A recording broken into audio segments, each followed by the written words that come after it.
Tonight on the Black Channel. Well, we tried to warn you. And now it's all coming to pass here. MAGA has officially turned on white women. What? Oh, they've taken their opportunity to go after white women everywhere. They all voted for Trump thinking, don't worry, they're just going to go after Negroes. It's just going to be like the good old days. No, they all catching the work as I predicted it would be. All right, for those of you who are slow and didn't catch on to it here, the tragedy in D.C., a military Black Hawk helicopter hit a commercial jetliner there. 67 people were killed. Condolences to the families. And without finding out any facts whatsoever, as we covered on last night's program, President Donald J.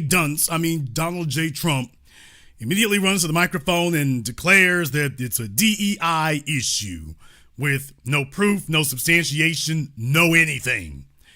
So shoot first and ask questions never. Well, if there was anybody out there who thought that it was going to target their favorite folk to go after, they got a brutal wake-up call when they started looking online and realizing that when it was very clear that because aviation, because of its racial makeup and its racial discrimination, is set up to keep black folk out, so automatically there would be no black people that you could vote off the island or throw under the bus for this. It would be all white folk. So automatically they put themselves at a severe disadvantage. So then they went looking for, okay, is there a non-white male that we can blame for this? And that's when they started searching and looking for the non-white male.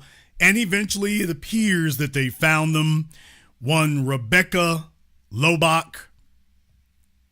She was the female who was on the Black Hawk.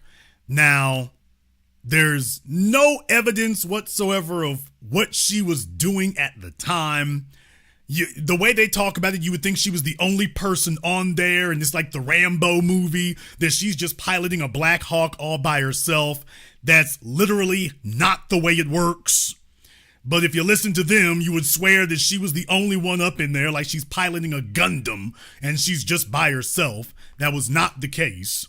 But don't let reality get in the way. So they found a target and they jumped on it, and they have done anything and everything. It has been gruesome. It has been ugly to watch. It has been, quite frankly, obscene. I don't say things until I've got evidence to back it up. But this is the internet. No evidence of anything required. So what they did is they jumped out there, and if you go to Twitter and just type in her name and DEI, you have every form of gruesome, grotesque speculation, rumor mongering, conspiracy theory, outright superstition that you could possibly imagine when you go down the list of things. So first they jumped on her because she was a female, and that was all they needed. Let's be very, very clear. That was all they needed. That's it. We found a female to blame this on. Here we go. We're going to blame it on her. Never mind the fact she had hundreds of hours of flight time. Never mind the fact that there were other people on the Black Hawk with her. Never mind the fact that you don't know what was occurring. You have no clue, no idea. They found, I'm white and I say so. In this case, I'm white male and I say so. And just very briefly before I go on, as I warned you all here going on decades ago, if you ever wanted to know what would happen if the white supremacists in a make-believe reality, because in this one it ain't never happening, and deal with it. If you ever want to know what happened if the white supremacists ever actually prevailed in the, quote, race war, what would occur? This would occur. If you woke up tomorrow morning and there were no black people for them to go after, this is what they would do. They would start eating themselves. They would start voting undesirables off the island. Everything would become a litmus test. Everything would become a purity test. They would still be jockeying for position to get over on somebody, because white supremacy is about power and dominance. It is not about truth, facts, or justice. As a matter of fact, white supremacy sees truth, facts, and justice as its mortal enemy. So this is just a real world example, barely a week into the second Trump administration, bearing out everything that you've heard here from this microphone going on for 2 decades. So if you go on the Twitter and you type in Rebecca Lobach and DEI, you start going down the list. They start claiming that she was a lesbian. She was involved in the Biden administration somehow. They pulled out everything, anything and everything. You've even had a few, oh, look at this here. Oh, boy. Damn. Okay. Well, keep those borders open.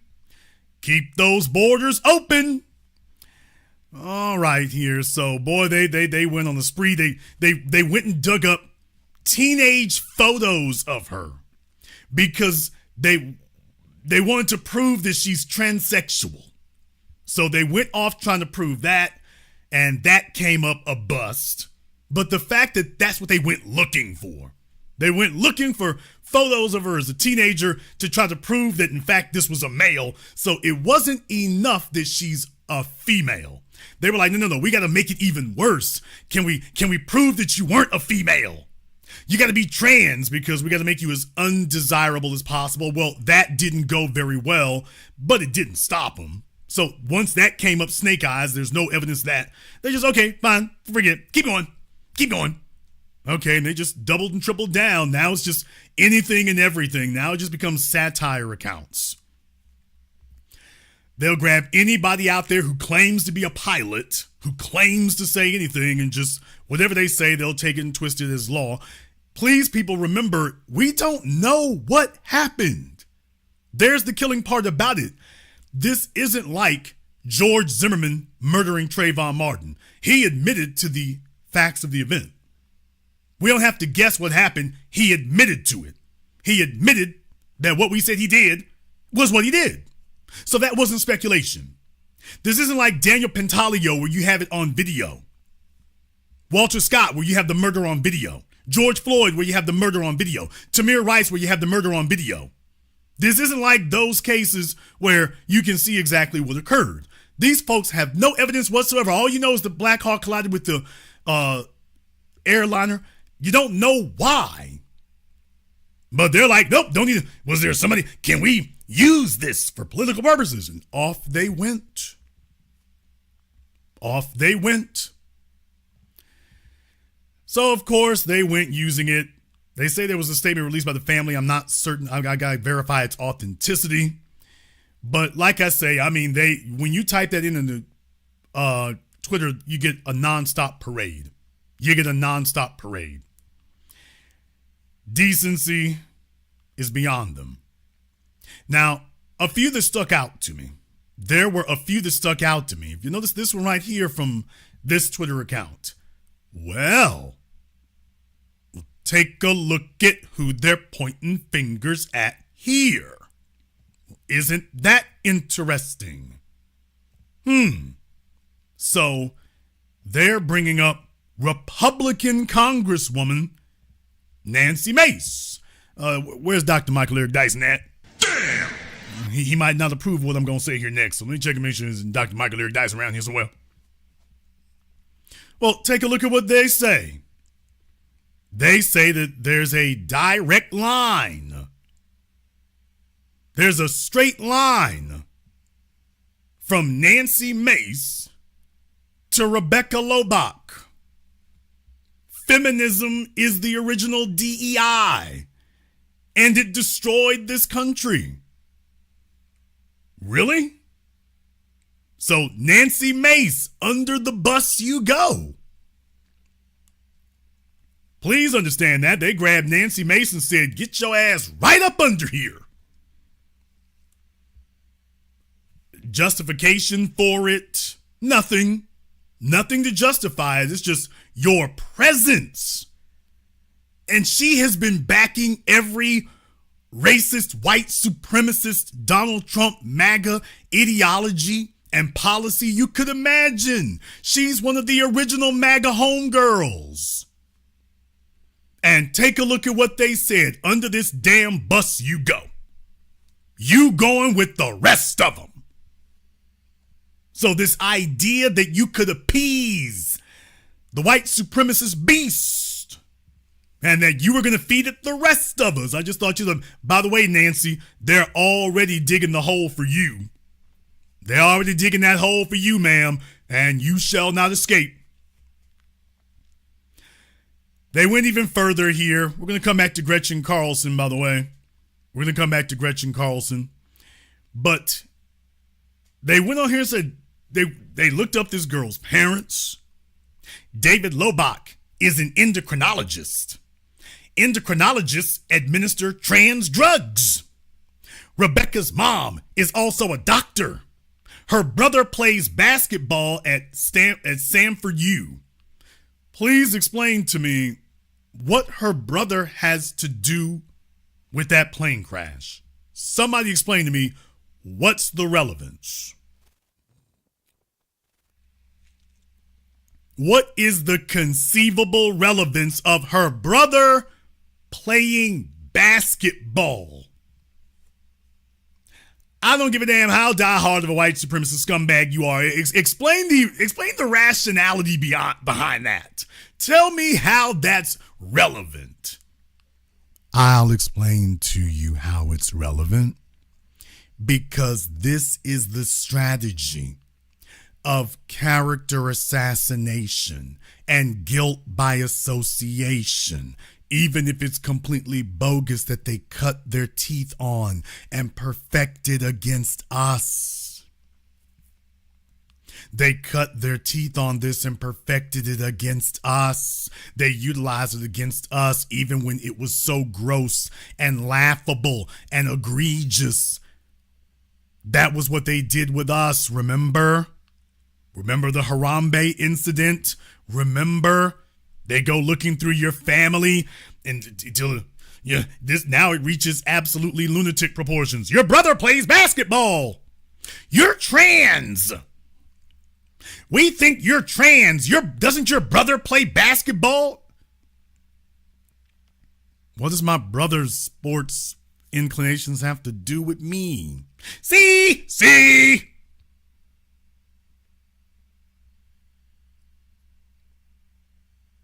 This is the result of letting them get away with that for decades.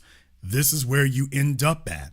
You've allowed them to say crazy crackpot things like that and to make crazy crackpot connections like that before. And because you allowed them to do it against us, because you felt it would stay isolated to us, that became the norm. And now the beast has moved on to its next target and says, come here, white woman, let me nibble on your leg for a minute.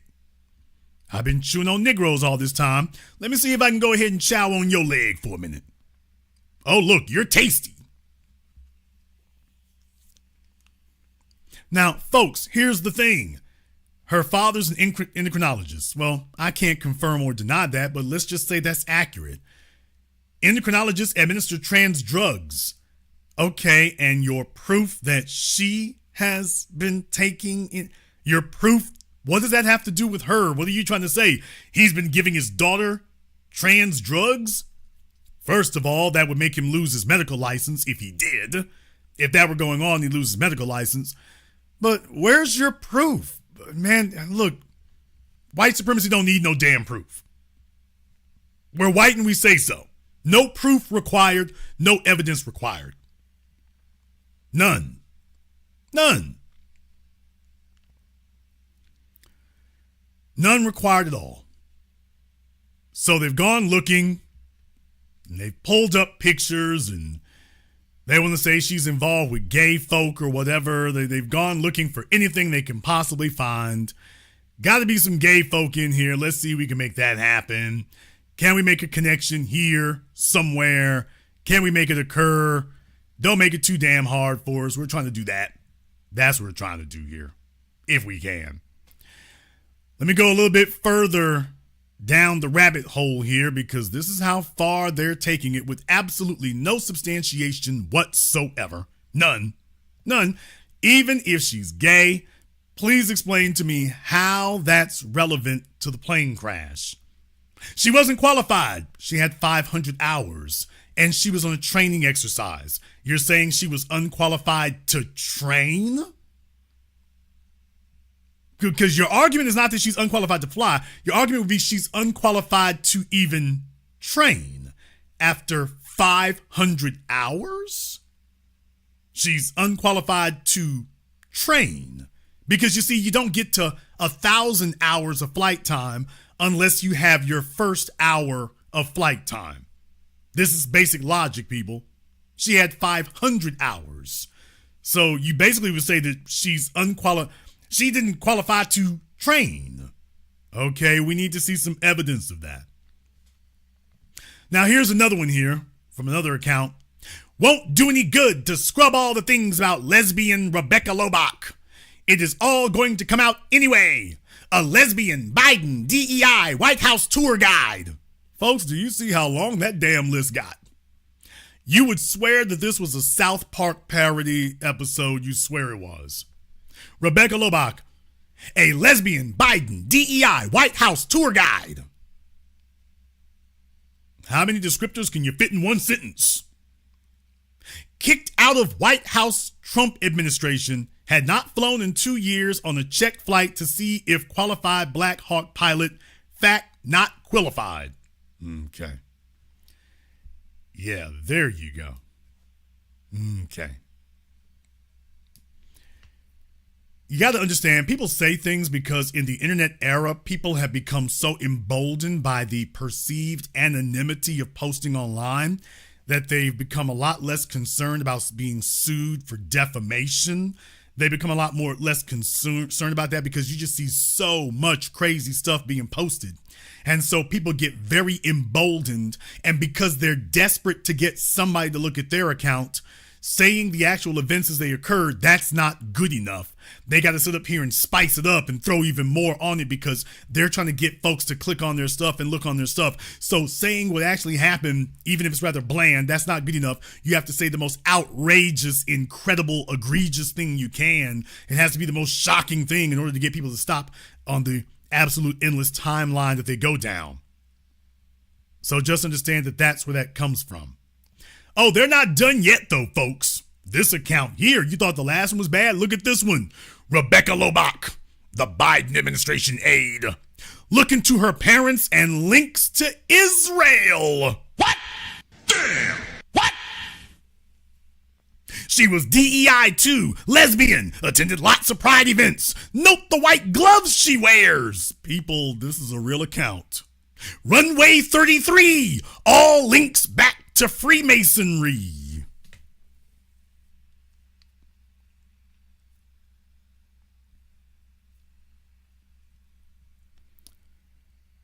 Yeah, folks, this is literally what you're going to find if you type in her name and DEI.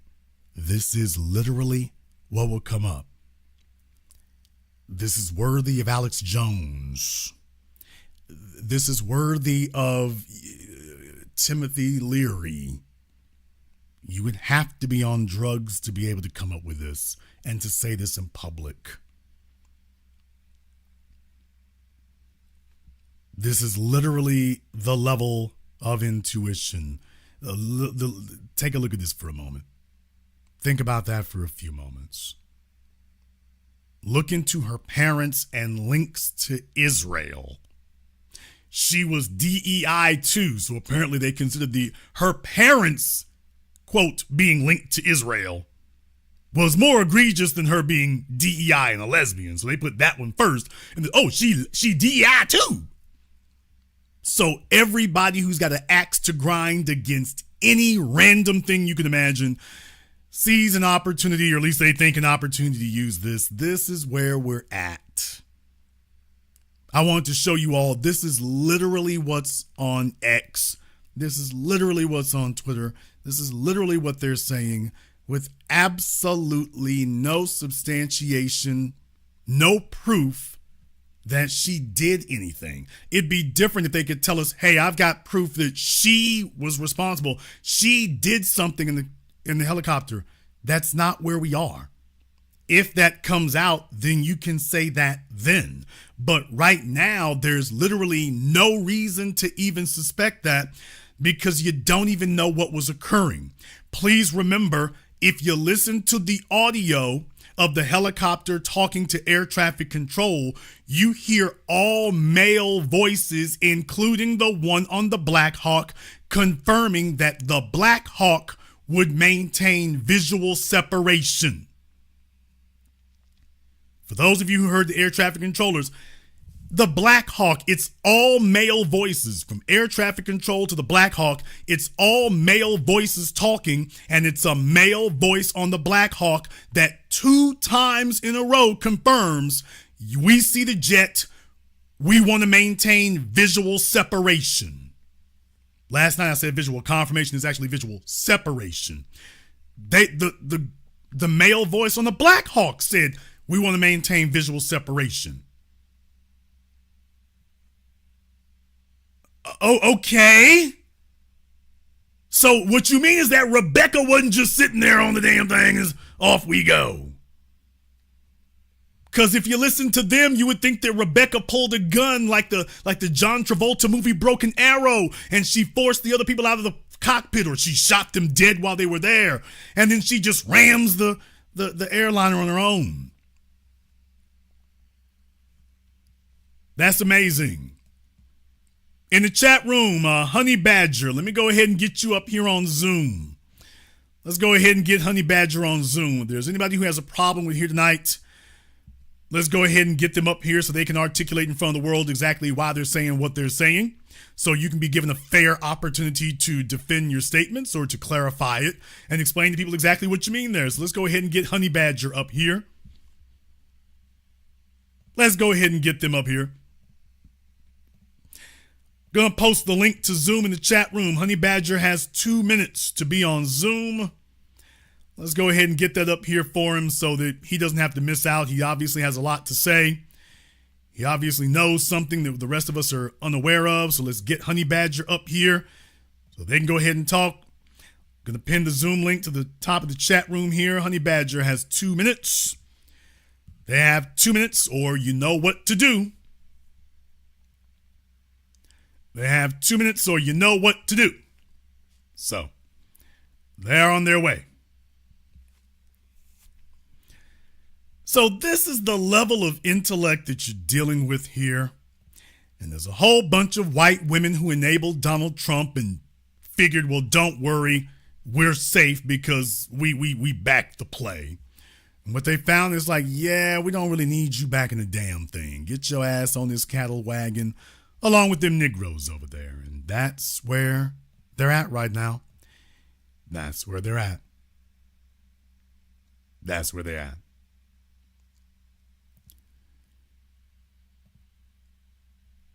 Not to be outdone, there were some other folk out there. Your usual nutcases here, no less than Laura Loomer. What? Want to make sure that she weighed in on it. Laura Loomer, who's trying to make sure if there's a zaddy out there who needs an aged out chick at some point, hey, remember, I was always on the team. Laura Loomer wanted to go ahead and weigh in. I have no problem with gay people being in positions of government. I don't. I'm not a discriminatory person. But we have seen the elevation of individuals in positions that they're not necessarily qualified for because of their sexuality and because of the fact that they are, women. Some of the biggest benefactors of affirmative action have been women themselves. And now we saw during the Biden administration, there was an overemphasis to push a bunch of gay and transgender individuals into our military. So take it for what you will, but I think it's really interesting that nobody wants to talk about the fact. I haven't seen any of the media pick up on the fact that they mentioned, oh, she was a partner. They're basically hinting at the fact that she's a lesbian. I have no... Now, do you see the game that Laura Loomer thinks she's playing? Gullible, idiotic, uninformed, ignorant, silly, stupid individuals like her think they're playing a game. The game that she thinks she's playing, did you notice that she mentioned women one time? This is what I told y'all. She mentioned women once and then moved right on to gays, lesbians, and trans. So in other words, well, don't come after the women. The real problem is the lesbians and trans. So you notice she mentions women one time and then moves on to make it clear that now the issue is not women now, the issue is lesbians and trans now. Remember that? So she realized too late that, by the way, you're talking about yourself, dummy.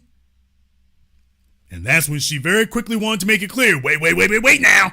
Lesbians and trans now. Lesbians and trans.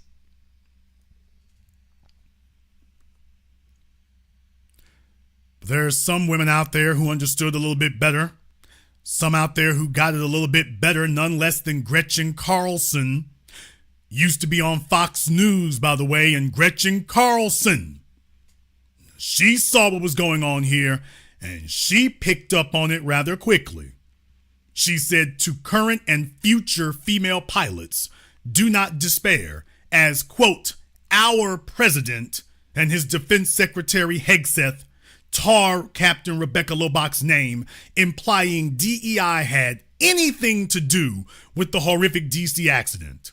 Her memory and legacy will still prevail. Let us lift her up and say thank you for your service. So even some of the former Fox News blonde bombshells have realized, wait a minute. Even some of them got it and understand. Here's the problem, Gretchen.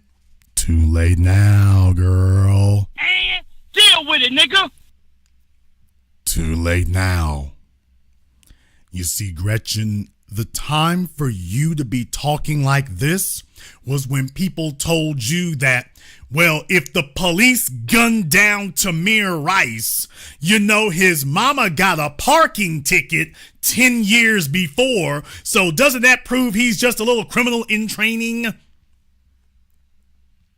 Well, Trayvon Martin, you know, they said he had weed in school, so that justifies murdering him in the middle of the street. Walter Scott, didn't he owe child support? That justifies murdering him in the street. The time for you to speak up, Gretchen, was back when you were back in their play against us. That was the time for you to speak up. You were supposed to speak up then. You were supposed to be talking then. You were supposed to be taken into task then. And by the way, it has not escaped me that your other little blonde buddy, or bleach blonde, bottle blonde buddy, Megan, the unstallion. No, it doesn't miss me at all. Doesn't miss me at all that you former blonde bombshells at Fox, you all sat up there and y'all had trouble out of Trump, remember?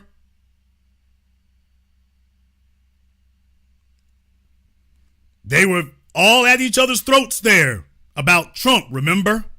Megyn Kelly and the rest of the blonde bombshells, Trump wasn't cool on none of y'all. Until you all decided to start back in the play again. And get a seat for yourselves, so when it was convenient for you to have a seat for yourselves, you had no problem watching black people get murdered, and you backed the play and you sat there in silence. Because you didn't think the day would ever come that the very same white supremacist males that you were supporting, that they would sit up here and mercilessly say, yeah, and by the way, heifer, we never liked your ass anyway. Case in point. One of the first ones down here. I used to love you on Fox News, Gretchen Carlson. Okay. All right, folks. They thought that they were going to feed us to the wolves. And I warned them about this over a decade. You thought you were going to feed us. You thought we were going to be the ones that they would be munching on and you'd be free and clear.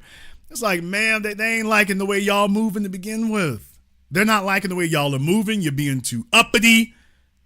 You're not in your place. Too many of you are talking back. He's not preparing a seat at the table for you. There's only one seat at the table, and it's his. And all of you, ALL, all of you got to go. Now, here's the reason why, folks. The reason why is because you have to understand As far as they're concerned, now the current understanding of feminism is this. This is the reason why I was bringing it up. The current understanding of feminism is that, and why they brought up Nancy Mace, is that all females are feminists. What? That is the current definition of it. Those of you who are still looking in your books and watching Time Magazine and the New York Times for the definition of feminism, you way behind. It's already changed and transformed. White men have updated the social lexicon. All females are feminists. All of them. Because all females promote policy that is in their favor regardless of what the issue is. That females are always promoting policies that favor them, with no regard for whether it is just, fair, equal, or anything else. If she sees a way to snatch some crumbs off the table, she grabbing them because she's female. So any and every female is at best suspect and at worst committed and confirmed.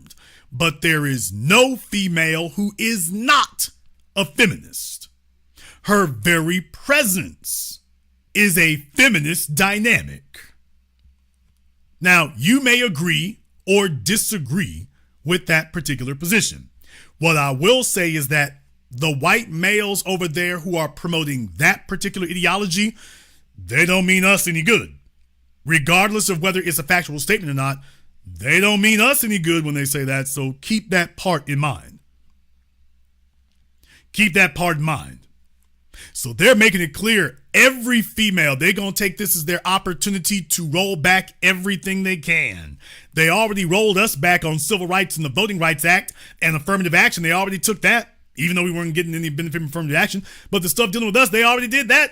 Applied immunity and all that. They already did that. They already did that. So they don't have to beat up on us. It's time to go roll back everybody else. All the rest of you who thought that they forgot about you and thought that they were overlooking you. No, we're going back and rolling back that feminism, that women's rights thing. And we're rolling all that back. All of that. And they're starting. Remember, these are the tactics that they learned and executed and perfected on us.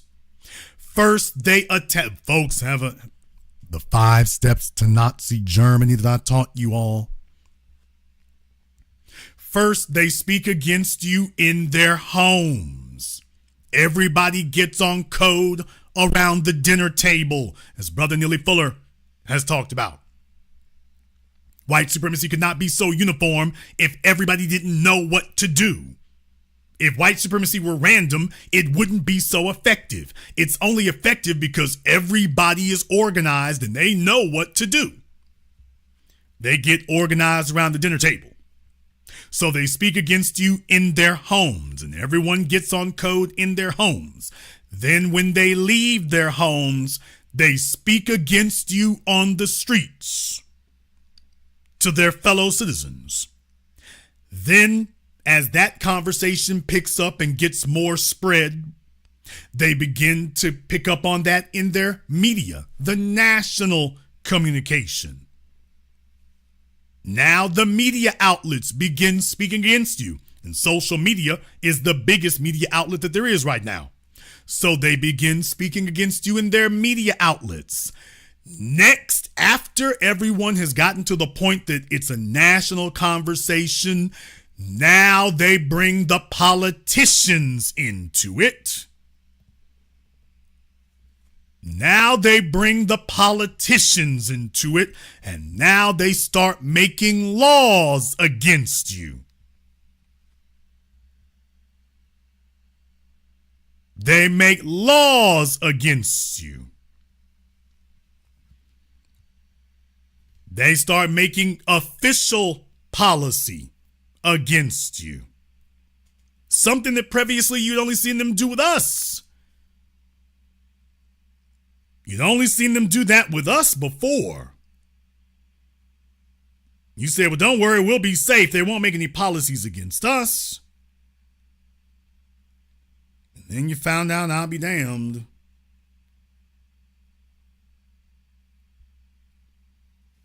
Now they're sitting here and telling you, by the way, we're now moving on to the policy stage, to the lawmaking stage, so that our policies are now engraved and etched in law. So we no longer need to discuss putting you in your place. It is now the law where your place is. Firmly beneath white men in the pecking order. Right where you're supposed to be. And just like that, the 20th century is put back into its bottle. In the chat room, Israel Hurd needs to give me a call on Zoom. You have 2 minutes to be on Zoom. Israel Hurd in the chat room, you have 2 minutes to be on Zoom. So go ahead and make sure I'll make sure Israel is on Zoom. The link is at the top of this chat room. So Israel Hurd is going to call us up on Zoom or permanent vacation. So let's go ahead and get Israel up here so he can explain to everybody all the information that we don't have. We're definitely going to want to have that. Yes, sir, a lot of folks are getting their damn wake-up call now, and it is absolutely brutal. It's absolutely brutal, but this begs a bigger question right now. What are they going to do? What are they going to do now? Now that they have been officially put on notice by MAGA that, oh no, we just started with the niggas. We started with them, but we're finishing with you. And to be clear, they did not start going after Rebecca Lobach because they thought that she was something other than heterosexual. They went after her because she was female. They were looking for anything that they could use to justify it, to say she was female and that's the reason. And she's unqualified because she's female. And here's the interesting thing. Folks, please understand, they were on a military training exercise.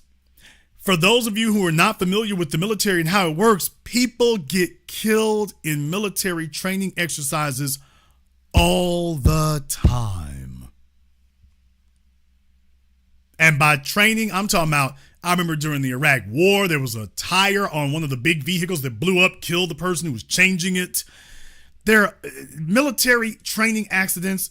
I'm talking about not just like this. I'm talking about on military bases, live fire, explosives, training with the equipment, air-powered equipment, tanks, jeeps, aircraft. You hear about aircraft crashes, every few months? There's an aircraft crash or incident every few months in the military around the world. Most of us has gotten to a point where you just dismiss it and disregard it. You hear about it all the time. And yet it's never been said before that any of those were because of, quote, DEI in the military. That was never the issue. I wonder why. Well, here's one. By the way, if you go to Google, folks, and just type in Black Hawk crash and whatever year you want to, you'll come up with a laundry list of things like this. This is from a Black Hawk crash in the Mediterranean back in 2023. And, DEI, anybody? What? Where were the DEI people nobody was talking about DEI before. What? Hello? Where y'all at? Where y'all been? Nobody ever questioned the qualifications. Planes crashing all the time. Folk getting blown up all the time. People getting shot all the time. Remember Chris Kyle was killed by one of his buddies. Nobody ever talked about their qualifications, that was, we suspect you wasn't qualified. I have a gut feeling. Common sense. Okay, well, common sense, right? That we should suspect DEI because common sense. Because otherwise, wouldn't that make you racist if you just assumed that they were all qualified? Well, Jason, why would you assume that they're qualified? Because they all went through passing their training. Now, unless you have proof that they didn't meet the training qualifications, unless or until you can present that evidence that somehow they didn't meet the training qualifications, but they were allowed in anyway, until then, the only proof you have is that they passed their qualifications. When we talk about Timothy Loman, who gunned down Tamir Rice, we had proof that he was not qualified. By the way, nobody called that DEI. Damn! Isn't that interesting? We talked about him not being qualified to be on the police force then. None of these Fox News people, right-wing, white supremacist, MAGA Nazi nuts, none of them ever backed us up when we said, hey, by the way, he had been fired from a police department before then because he showed signs of being so nervous and so anxious that they were scared he was going to harm one of his co-workers. And then he gets hired in Cleveland. And nobody said if that's not the definition of DEI, what is? Oh, I'm sorry, DEI is your slur for anybody except white men. So when the white men do it, it's an unfortunate incident. When you do it, DEI. You never should have been here in the first place. Only the best and brightest. Timothy Loman was the best and brightest. Daniel Pantaleo with his mountain of lawsuits, best and brightest. All these other incidents, that's your best and brightest. And then when we show you the clear signs that they did not qualify to be there, they didn't meet any standards, and then you came running to their defense anyway, you never once said, hey, Black Logan, you were probably right. They weren't qualified. Okay. Isn't that amazing? We never heard anybody ask, were they qualified back 10 years ago after Trayvon Martin when we started asking it. We were asking it then. You know why? Because black police officers, I'm going there. Black police officers don't gun down unarmed people like that. What?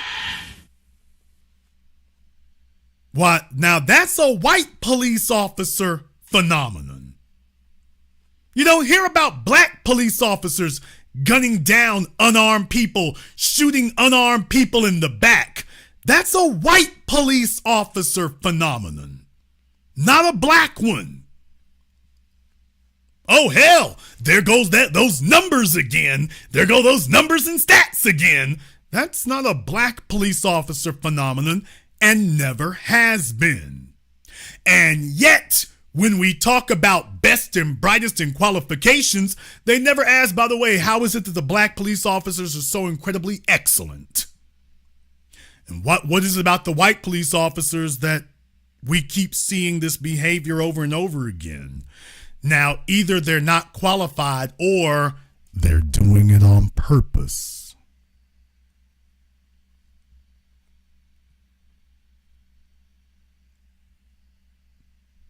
Now, either we're right and they're not qualified, or we're right again and they're doing it on purpose. So which one is it? And if it is because they're not qualified, why is it that Fox News has never joined with us to remove all of these blatantly obvious unqualified people? Why is it they've been dead silent now for over a decade? Why is that? Why is that? That should tell you something. That should never be an issue.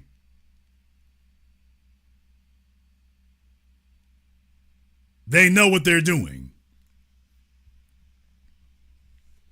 So I just wanted to show you all that if you go Google, we're just going to narrow it down to Black Hawks. We're not going to count F-35s, F-22s, M1 Abrams, Ospreys, Harrier jump jets, Chinooks.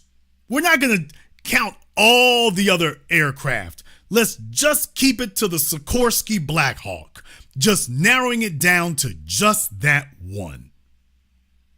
And you're going to end up with a laundry list of incidents from around the world, training accidents, not live fire, not shot down by the enemy, training incidents.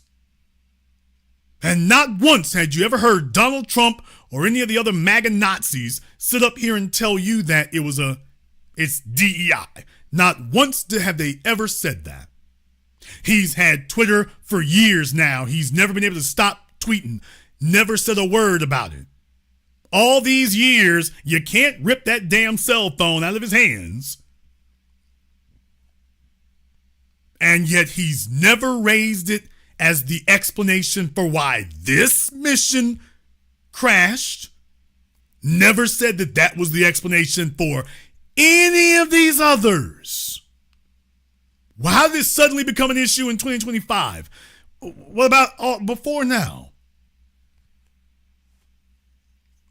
That was the Joe Biden administration. If it's about the Biden administration, well, this incident happened during the Biden administration. Surely this is unqualified people too, right? No? Oh, interesting. Okay, fine. So a lot of folks out there are getting an absolutely brutal wake-up call. They're getting an absolutely ruthlessly brutal wake-up call. Some of them are wishing they could put the genie back into the bottle. Too damn late. You're going to have to live with it and ride with it. They got 4 more years to press their advantage. And remember, because Elon Musk runs the yard on Twitter, Twitter is the biggest news site in the world. Biggest social is really the most relevant social media, biggest news site. People come to Twitter to get their news.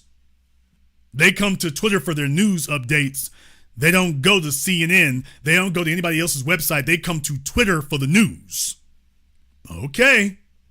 What that means is that folk like Laura Loomer, that's where they get their news from. Not just their news, but also their interpretation of it. So they find out a few facts, because they're never going to get the facts from folk like this. And then she's going to tell you what else it means. So what that means is that they are going to have 4 straight years to bang on them. And now that Mark Zuckerberg, Jeff Bezos, Twitter, folks, they've got the entirety of the internet ecosystem in their back pocket now. And they're wasting no time pressing the agenda. So you think it's been rough now before now? Oh, y'all, white women are going to be in tears before this is over. White women going to be in tears before this is over. When they realize that I'll be damned, they're going to be running roughshod, and stuff that used to only get whispered in back alleys of the internet are now going to be said front and center, because let me be very, very clear about this. This is going to work. Let's be clear. This garbage here, this psycho nonsense, this is going to work, okay? This is going to work. You can call it ridiculous. You can call it outlandish. You've already prepped these people. If you defended the murder of Trayvon Martin, just understand you made it possible for this to work. Donald Trump is going to come out and say, well, of course if she's a lesbian, then of course she's DEI. I don't need to see the data. I don't need to see the flight recorders. I don't need to hear the audio. I don't need to see what happened. Was she lesbian? Maybe. Good enough. DEI. Tell all these women. Now we're going to get them on out the way. And Pete Hegseth wrote a whole book talking about how women don't need to be in the military. So, yeah, here we go. Here we go. That means something. They're just hitting the ground running from day one. And when Trump returns to the microphone and says, I was right, even though he's not, when he comes back and says it, you can't roll that back. The time for you to be fighting against that, Gretchen Carlson, was when you were at Fox News. Too late now, you're going to get this work. It's too late now, and this is just the beginning. This is just the start. They're showing you the playbook. From here on in, they're going to look for a non-white person. Anytime something happens, they're going to blame it on a non-white person. A non-white male. If you're not a white male, you're not part of the protected class. If you're not a white male. And the white women are not the only ones finding this out. Not at all. Not at all. The white women are not the only ones finding this out, because as a matter of fact, right now, it's going on across the country. Apparently what's happened is they've gotten together, and apparently what they've decided to do or something is they've gotten organized across the country. So over the past few days, there's been a bunch of protests by illegal aliens. I'm not the illegals out there in the street. It's the illegals out there in the street, man. They're the ones out there in the street saying, okay, let's light this thing up. They're out there in Dallas. They're out there in Houston. They're out there in a bunch of other places, matter of fact. Now, there's one in particular here. I want to show you this one here from Fox in Los Angeles. That's one in particular I want to focus on here. Fox in Los Angeles is talking about how they're out there in the streets. They're causing havoc. They bottled up the 101 and other freeways out there. Stuff they said they run us over for, by the way. Fair use, Fox. Los Angeles Times reporter Daniel Miller saying downtown LA protest demonstrators are now streaming onto the 101 freeway near City Hall, bringing Sunday afternoon traffic to a standstill. Other protesters are crowding overpasses where they are waving Mexican flags and holding signs. Another post says, you can see just the traffic stop saying, here's our first dispatch from the anti-Trump immigration protests in downtown LA. Thousands of demonstrators have come waving Mexican flags and signs. Some have walked onto the 101 freeway, halting traffic. You can see they're providing an update on this story as well. And you can. Oh, yeah, by the way, waving their Mexican flags. So, yeah, this is about, I'm happy to become an American. I want to make my life better. I'm happy to be an American. There are no American flags out there. Everywhere y'all look, it's Mexican flags. Everywhere in all these cities. So apparently they must have coordinated. They all got together and say, okay, we're going to have a National Day of Demonstration. They picked a bad weekend for it, but National Day of Demonstration. So they're doing this in various cities. So clearly it's coordinated. You take a look over here in Georgia, by the way. Ain't Georgia one of these states where they tried to make it legal to run over black folk for protesting, by the way? So this is what's happening out there in Georgia. Fair use, Fox 5 Atlanta. Emotions are running high in Chamblee, where hundreds. Emotions are running high where? Our emotions are perfectly fine in Atlanta. What's he talking about? Emotions are running high in Chamblee, where hundreds are taking to the streets in support of immigrant rights and protesting mass deportations. All right, let's get you to a live look at what's happening along Buford Highway. Kim Leffler is there. Kim, you've been there all throughout the day. We see police behind you. Walk us through what you're seeing. Well, this protest began right around noon today and is still going on at this hour. As you can see here, this is the entrance to Plaza Fiesta, and you can see there's still a good group of protesters who are out. Well, take a look at your Mexican flags. Yeah, I doubt that you're dealing in America's best interests. I think I can see who you repping.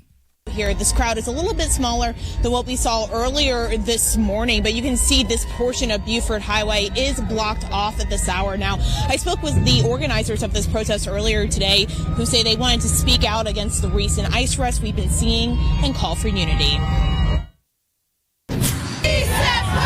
Hundreds gathered along Buford Highway in Chamblee. Okay, here's my first question. Where the hell is ICE? What?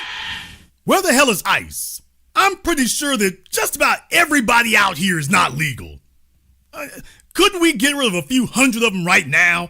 Just bring the damn Greyhound buses, or better yet, bring that damn plane, that C-17 that they picked up the last group. Where the hell is ICE?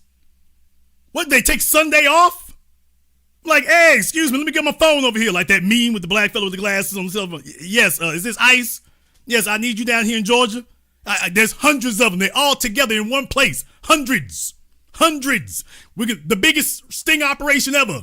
Round them all up. Round up. Where the hell is ICE? Talking about they looking for illegals. I found them. No taxpayer dollars required. I found them. Hundreds of them, according to the news. Round them up. I'll be damned. We bull jiving. We can make this a whole lot easier, can't we? Hundreds gathered along Buford Highway in Chamblee to speak out against the recent wave of immigration and customs enforcement arrests throughout the country. We are basically being hunted down by ICE, and it's just, we live in fear, and we are here because we don't want everyone to live in fear, so we're going to speak out. Joseph Pastor is one of the organizers of this event. He says many in attendance were young people speaking out for their families. This all comes after the Trump administration's crackdown on immigration, also allowing ICE arrests to occur in churches and schools. Where I work, I get insulted because I work with customers. The racial slurs is just mind-blowing. That's what really motivated me to speak out.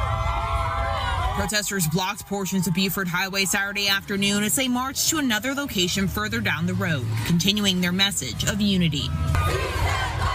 At one point, oh, look at all the Mexican flags. Take a look. Okay. Somebody didn't tell them about, public relations 101. If you're trying to convince your fellow Americans, even if you're one of the legal ones, if you're trying to convince us to back this garbage, this is not the way you do it. This is how you get us to tell Trump foot to the floor. This is completely ass backward. Bad. Whoever in the hell was in charge of strategy for this, if I were organizing this, I'd bust over the head of any damn body brother Mexican flag. You supposed to be having nothing but American flags. You supposed to be holding up posters of Rocky Balboa and Rambo. That's what you're supposed to be doing. This looks like what it is, an invasion and a takeover. Please let us invade your streets. Okay, no. They need to be out there, like Don King with the American flag, like him and Nikki Barnes with the American flag necktie. There needs to be a bunch of Mexicans out there dressed like Uncle Sam. And no, I'm not joking. I'm not joking. I'm not kidding. If they had any sense, that's what they'd be doing. They'd all be out there draped in the American flag. They'd be showing every piece of Americana that they could. They would be telling everybody, look, we just trying to get in on this American thing. They'd be talking about we love Donald Trump. They would not be sitting up here so openly confrontational and openly conflicted. This doesn't say I want to be an American. This says I came to take whatever I can take. Like we do, like the way we do things back where I'm from. Ain't no laws down there. Now we're here to bring the lawlessness to you. This is not the way you do it. This was just dumb. Even if I were in favor of this is just dumb. The group blocked the entrance near Plaza. Motivated me to speak out. Protesters blocked portions of Buford Highway Saturday afternoon as they marched to another location further down the road, continuing their message of unity. At one point, the group blocked the entrance near Plaza Fiesta before police moved them off the road. We're here to unite. We're here to say that we won't sit by while any members of our community. All right, this is Natalie Villasania, organizer, Party for Socialism. What? And Liberation. Let me say this tonight, and I've said this before. Folks, we gonna have to start moving aside some of these folks who start trying to integrate these gateway drugs. Things like, quote, socialism. Because I'm noticing whether it's Butch Ware. Yeah, nigga, I said it. I'm noticing whether it's dudes like Butch Ware or whoever, when you hear folks talking about socialism, this is never far behind. This thing about helping the illegals, that's never far behind.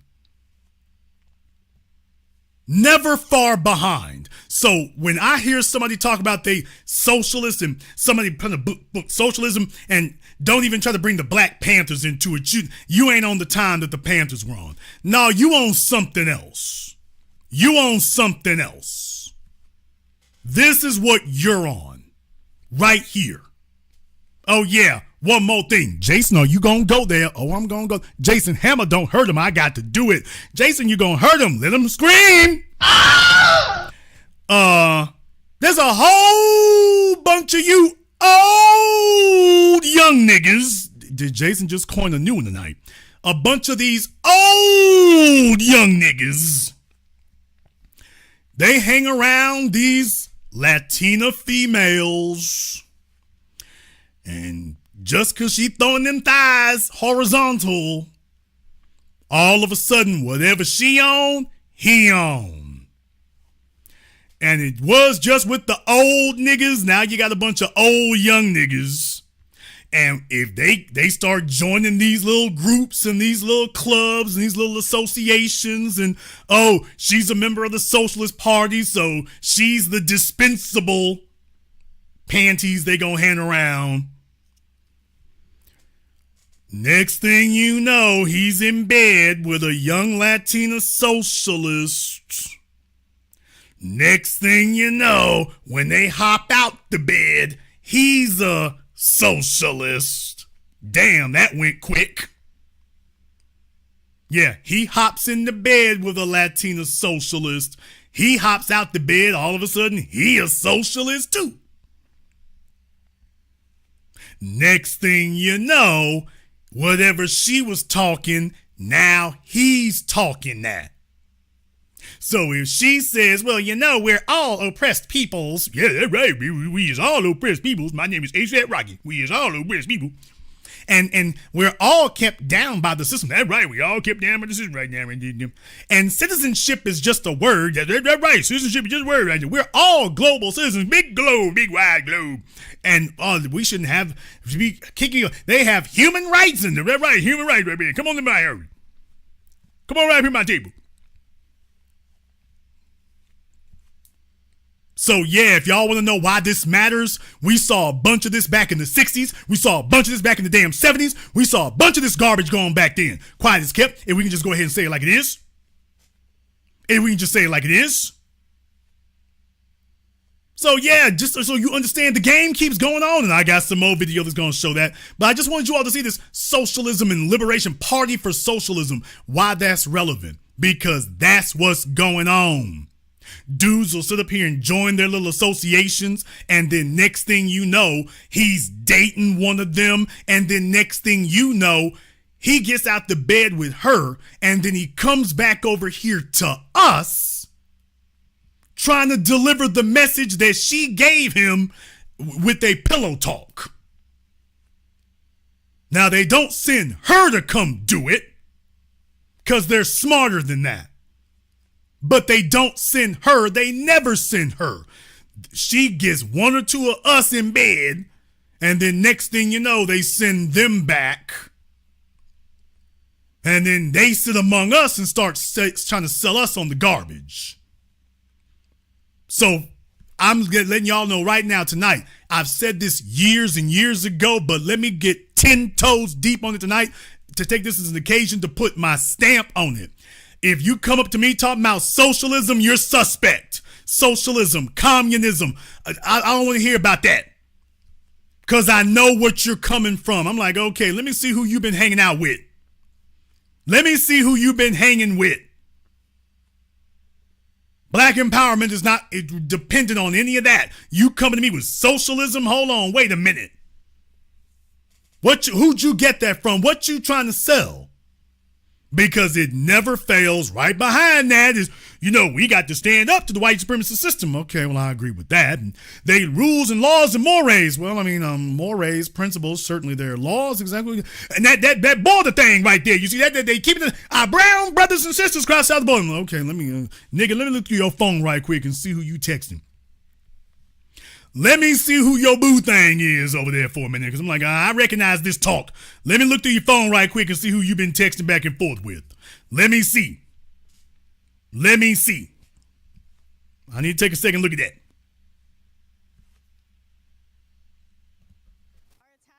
People of all backgrounds. Them off the road. We're here to unite. We're here to say that we won't sit by while any members of our community are attacked. People of all backgrounds need to. What? Did I call it? Or did I call it? We won't sit by while any members of our community are attacked. People of all backgrounds need to get together and fight back and build a mass movement to fight for our rights. An attack on immigrants or attack on one part of the community is an attack on the entire working class. It's an attack on all people. Organizers here say they plan to continue. An attack on illegal aid. First of all, it's not an attack when you're a trespasser.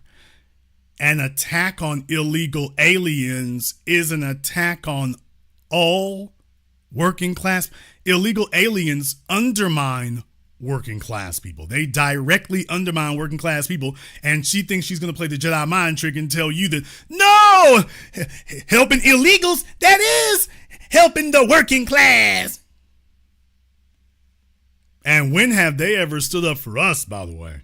I can show you plenty of them with Latina surnames who have attacked black folk. We can show plenty of them in Texas and Florida and California. Welcome to the city council. New York, I can show you plenty of folk who do that. Where was they at? Out against these recent arrests and lean on each. Immigrants or attack on one part of the community is an attack on the entire working class. It's an attack on all people. Organizers here say they plan to continue to speak out against these recent arrests and lean on each other for support. I am glad that everyone's here to show their support and they're showing their culture with pride. It just feels like we're all family. Showing their culture with pride.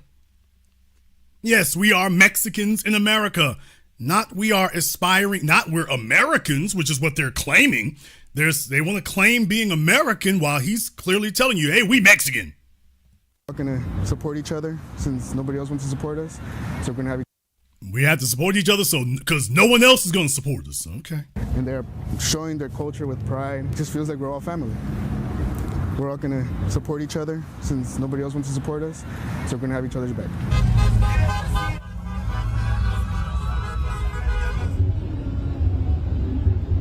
Now, so that happened. That's in Georgia. However, no place is safe. In Louisiana, you can take a look at what's happening here, by the way. If you want to know, they've been spreading them far and wide. And we're talking about down in Lafayette. Down there in Lafayette, take a look at how many of them they've dropped off in places that are major populations of black folk. Take a look at how many they've dropped off in these places. 6, I'm Penelope Lopez, and today in good evening and welcome to Acadiana's news channel at 6. I'm Penelope Lopez. Pleased to make your acquaintance, Ms. Lopez in Louisiana. And today in Lafayette, protesters were seen carrying signs and waving flags, protesting against President Trump's deportation plan. Students as young as 10 years old voicing concerns about what's happening in their community. No justice! No peace! No justice! No peace! What? Damn! What? Damn! What? Damn! Yeah, you heard that right. Oh, yeah, I'm about to say, look at y'all, wake eyeballs bucking up now. Oh, you heard that right. Oh, y'all heard that right in Louisiana? Oh, yeah, you heard that right? Let me back that on up just in case you thought your Humpty ears deceive you. Happening in their community. No justice! No peace! No justice! No peace! On Saturday morning, dozens of young protesters took to the streets of Lafayette. No justice! No peace! Expressing oh, man! Talk about cultural appropriation. Talk about hijacking something. Oh, man. Well, that escalated quick, didn't it? Oh, yes, sir. If you thought that people wasn't going to be bold with it. Folks who broke the law simply by standing there telling you about justice. If you want to know who the trendsetter is, if you want to know who set the blueprint, if you want to know who it is who paved the way that all others follow, this is what happens when we create we have a legitimate grievance and we have created a legitimate movement, and then other folks jump on it. Folks who undermine us create their Spanish enclaves where they make it clear to everybody that, oh, black folk, you ain't allowed. They make it very clear on a daily basis that we're not welcome. And yet when their butts are in a crack and the alligators are done clenched onto them butt cheeks, all of a sudden they're the born again Black Panthers. Let me go ahead and re-roll that beautiful bean footage. Community. No justice! No peace! No justice! No peace! On Saturday morning, dozens of young protesters took to the Ma'am, slow down, y'all. I got to stop here for a minute. Yeah, this side, folks, is anybody for these protests doing any quality control? Can somebody take a look at the signs people are bringing? Let me help you protesters out there for a minute.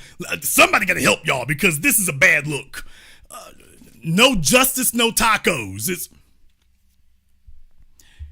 Baby, they were doing better when they were promising to withhold a date, okay? They were doing better when they were promising to withhold dating you. They're bringing signs talking about, hey, no justice, no tacos. Okay, let me give you some free advice. Usually this kind of advice would cost you thousands and thousands of dollars, but let me give you a freebie here. Turn that sign around, okay? Any message except that one. I don't know who was the brain trust of the genius who thought that was the winning slogan. That's literally not what you want to. Yeah, that's not. No. Your community. No justice! No peace! No justice! No peace! On Saturday morning, dozens of young protesters took to the streets of Lafayette. No justice! No peace! Expressing concerns over President Trump's pledge to carry out the largest deportation plan in history, prioritizing violent criminals first. Immigrants are scared right now. The press secretary posting to social, if you illegally enter the United States of America, you will face severe consequences. Protesters as young as 10 years old holding up signs. ICE is knocking on their doors, separating families, and that has gotten me scared because I don't want that to go. With their Mexican flags in Lafayette now, waving their Mexican flags in Lafayette, they're like, man, it's the takeover. Take a look at them there. Now, never forget, it was white men who brought them. Don't forget that part. It is white men who brought them. And nobody is talking about legislation to target the white men who recruit them and pay for them to come here. That's the only piece of legislation that nobody is talking about, and that's the one piece you need. We don't want to regulate illegal aliens. You want to eliminate the presence of them. Then you got to stop the people who are drawing them here. And that's the whole only thing that no one wants to discuss is rounding up and prosecuting and mass incarcerating the folks who bring them here.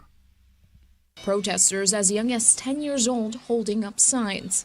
ICE is knocking on their doors, separating families, and that has gotten me scared because I don't want that to go through my parents' life and all the other people, Mexican lives. The immigration crackdown hitting home for so many Hispanics. The other people, Mexicans' lives. He didn't say that we're Americans. Me and the other Mexicans' lives. Well, at least people are being honest about what their real motives are. He heard this from the grown folk. So at least they're being honest about what they're trying to do. Which only makes it easier for Trump to keep doing it, by the way. Mexican lives. The immigration crackdown hitting home for so many Hispanics and Latinos in the area. Pues el pueblo unido nunca jamás será vencido. Anna from Honduras says she's worried. En el barrio donde yo vivo no quiere salir la gente, pero pues yo creo en Dios y pues creyéndole a Dios yo me vine y pues con miedo estoy. And as the chants got louder, others show their opposition to the protest. Valerie Rico Arellano, a first-generation student, says the fight is far from over. Okay, folks, let me give you a lesson here right quick. Mexican life. The immigration crackdown. Another stupid sign. No one is illegal on stolen land. Newsflash, Martina. Louisiana was never a part of Mexico. What? You want to talk about some folks who are lawless people from lawless places? By the way, ma'am, you're not supposed to be here and you're not on stolen land. At least it was never stolen from you. Louisiana was never a part of Mexico. You're standing on Louisiana soil talking about no one's illegal on stolen land. Well, Louisiana was never part of Mexico. So what are you saying? What are you talking about? She's standing in Louisiana. It's like, oh, I forgot. And that's why we in California. Maybe you can be in California and make that argument. Yes, they're literally standing in Louisiana talking about the signs they're holding up in California. She's standing in Louisiana now. They're in Louisiana and Georgia, people. Damn! They're standing in Louisiana and Georgia. Georgia! Please tell me when Georgia was a part of Mexico. Only thing folks can say is Spanish. Please tell me when when was Atlanta a part of Mexico? This is our damn opposition. But the reason I wanted to play that was because I wanted y'all to hear the young folk. It's like they done picked up our anthem, telling me who they getting it from. And understand something, they'll be coming back in 40 years and telling you and me that they invented no justice, no peace. In their community. No justice! No peace! No justice! No peace! On Saturday morning, dozens of young protesters took to the streets of Lafayette. No justice! No peace! Wait a minute, what is...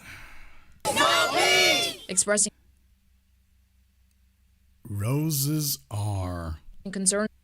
Roses are. I don't know what the rest of that says there. Of Lafayette. Roses are. Okay. Roses are tacos. Don't. Okay. Roses or I think they mean roses or tacos. Largest. Okay. Is that roses or tacos? So yeah, folks, it's roses are red, tacos are whatever.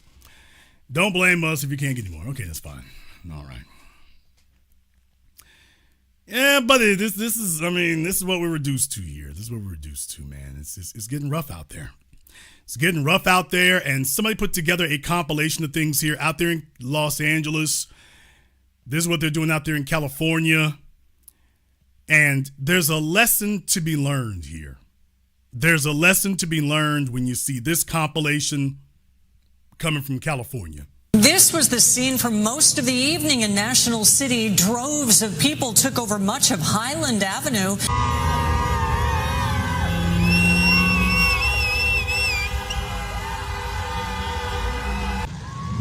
Nothing but Mexican flags.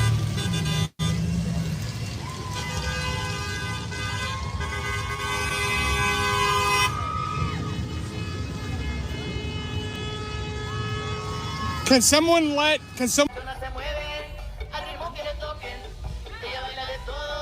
Okay, that thing says that's my daughter dancing. She got all excited when she saw the video.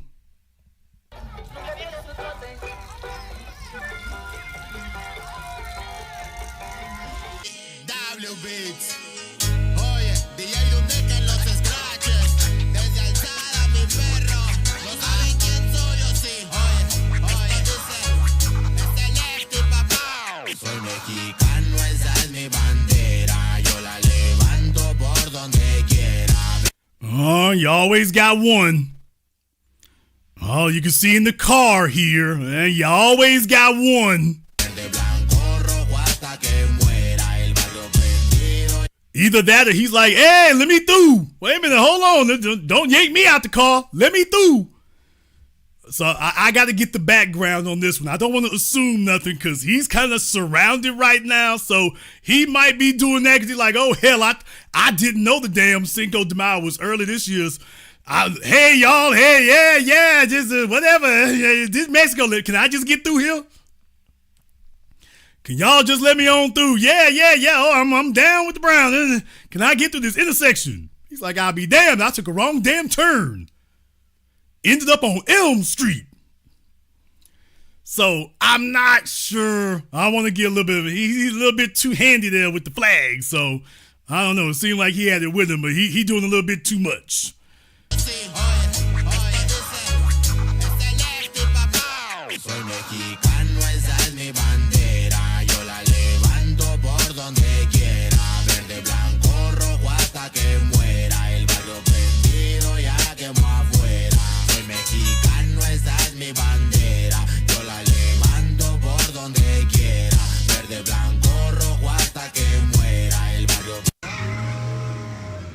Oh, look, a street takeover. Yeah. You all remember after Trayvon Martin, we had to get them folk up off the block. The folks who wanted to get out there with their Michael Jackson jackets and get out there twerking and dancing, we had to run their asses off. When we took to the streets, we had to run their asses off. We had to move them on out the damn way. So when you start seeing folks doing their street takeovers and start dancing and stuff, it's like, okay. All right, the movement's being diluted before you even got started. So you don't recognize how serious it is out here. Well, like I say here, folks, it's rough for some people. It's rough for some folks out here. I get it. I understand. And in light of that and in respect of that, I could say many things, but I'll really only just say one. Yeah, y'all know the damn song. All right, get up, people.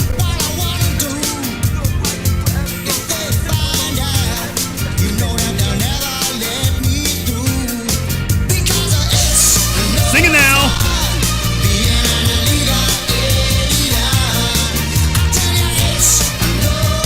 In the front.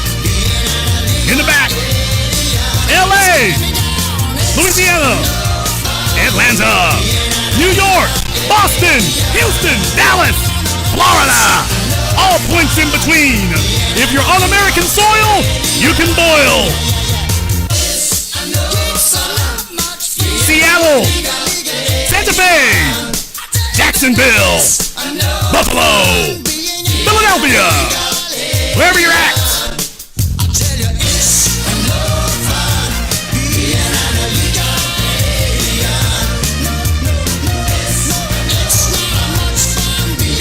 Yes, sir. You ain't kidding here. No justice, no pizza. No justice, no pizza. That's what that comes down to here. It comes down to that. Yes, it does. Yes, sir. People here. So a lot's going on right now. A lot of folk are getting the work, and they will continue to get the work as it will be. And as you can see, they are now yelling to us for unity. They're now yelling to us for unity, and black folk all over Los Angeles and anywhere else, man, ain't been able to get no damn unity. Has a whole bunch of folks, every time something bad happens to black folk, a whole bunch of folks sitting up here supporting it there. We ain't getting no damn unity. And no one can explain to us why this would be unified, but okay. We ain't getting the unity there. So we just thought we'd take a moment here to go ahead and acknowledge that. Just take a moment to acknowledge it. However, you might disagree. You just might. Therefore, we've gone ahead and opened up the Zoom link there for everyone, so that'll be open to you as well. We've gone ahead and opened up the Zoom link for you, so you are welcome to get on Zoom. If you were instructed by either me or my mods to get on Zoom, that is not a request, that is an order.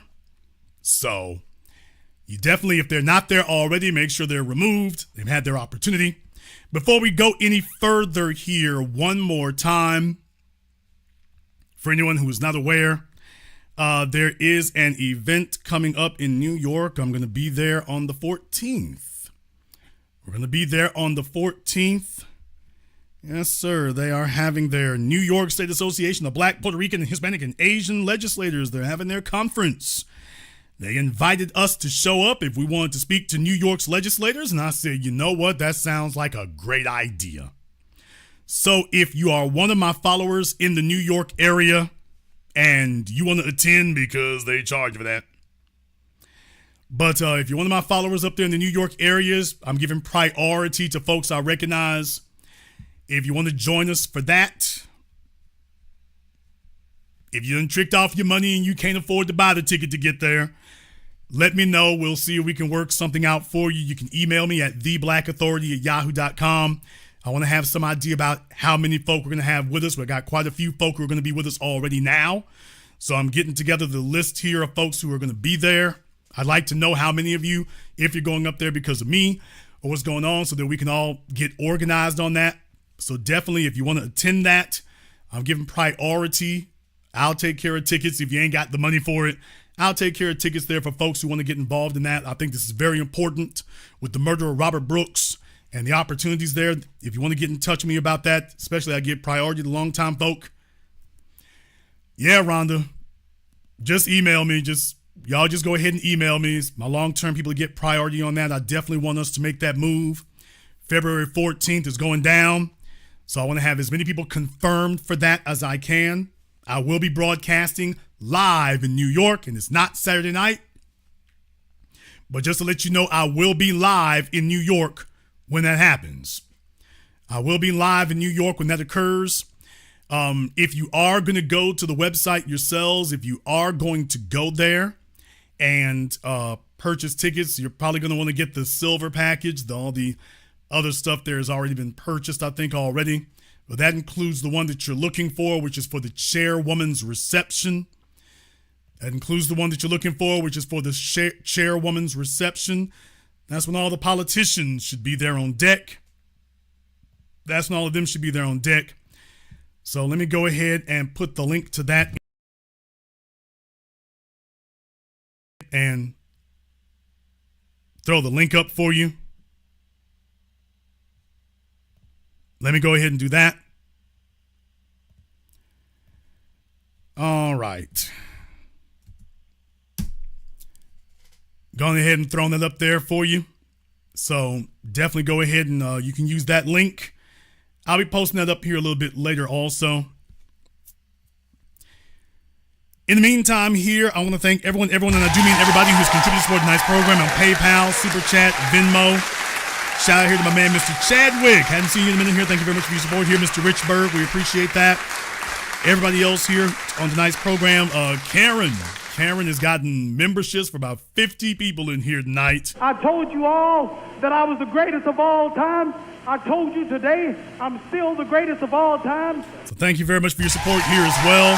Cyberdyne, Erwin Davis, thank you very much. Big shout out here to Third Eye Open. We're going to take a very brief commercial, non-commercial break. When we come back, we're going to go ahead and see about taking your calls here on Zoom and more.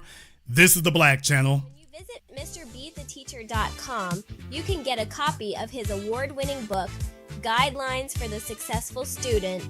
While you're there, grab one of his newest tunes along with fun and educational lyric videos. Never give up, don't worry, never give up, study. In order to 1 is 2, 2 times 2 is 4, 2 times 3 is 6. 2 times swap names, he, she, they, and we. Simplify the syntax, divides as the father and guide. Money multiplies and shares of what they buy. You can also acquire his tutoring services via varsitytutors.com or tutor.com. If you wish to speak to Steve Burgess directly, you can do so through MrBeTheTeacher.com. The Honey Badger and the Mongoose is a children's story for the family of how a honey badger and mongoose fight an evil alliance of venomous cobra snakes and hyenas that overhauls the balance of the savannah. The Big Five. The honey badger demands reparations. Will the Big Five give the honey badger reparations? Can the evil alliance of cobras and hyenas be stopped? The best new price for the hard and soft cover is at www.thehoneyBadgerandthemongoose.com. You can also find this book at Amazon, Audible, and Kindle.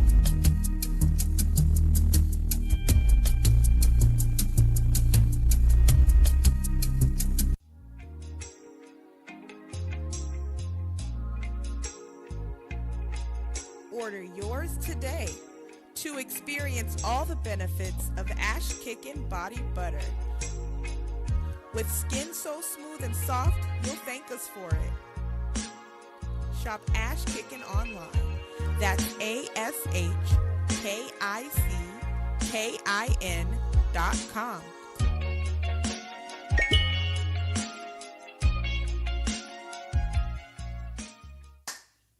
Hi, this is Brenda Starr, creator of Poetry with a Purpose and author of the book Pressed But Not Crushed. Pressed But Not Crushed is an anthology of political poems that address current and historical issues in American descendants of slave population and African American population. The book describes slavery and its residuals, Jim Crow segregation, social depredation, and other relevant issues to American descendants of slaves and African Americans, including the current political climate that does not address our issues.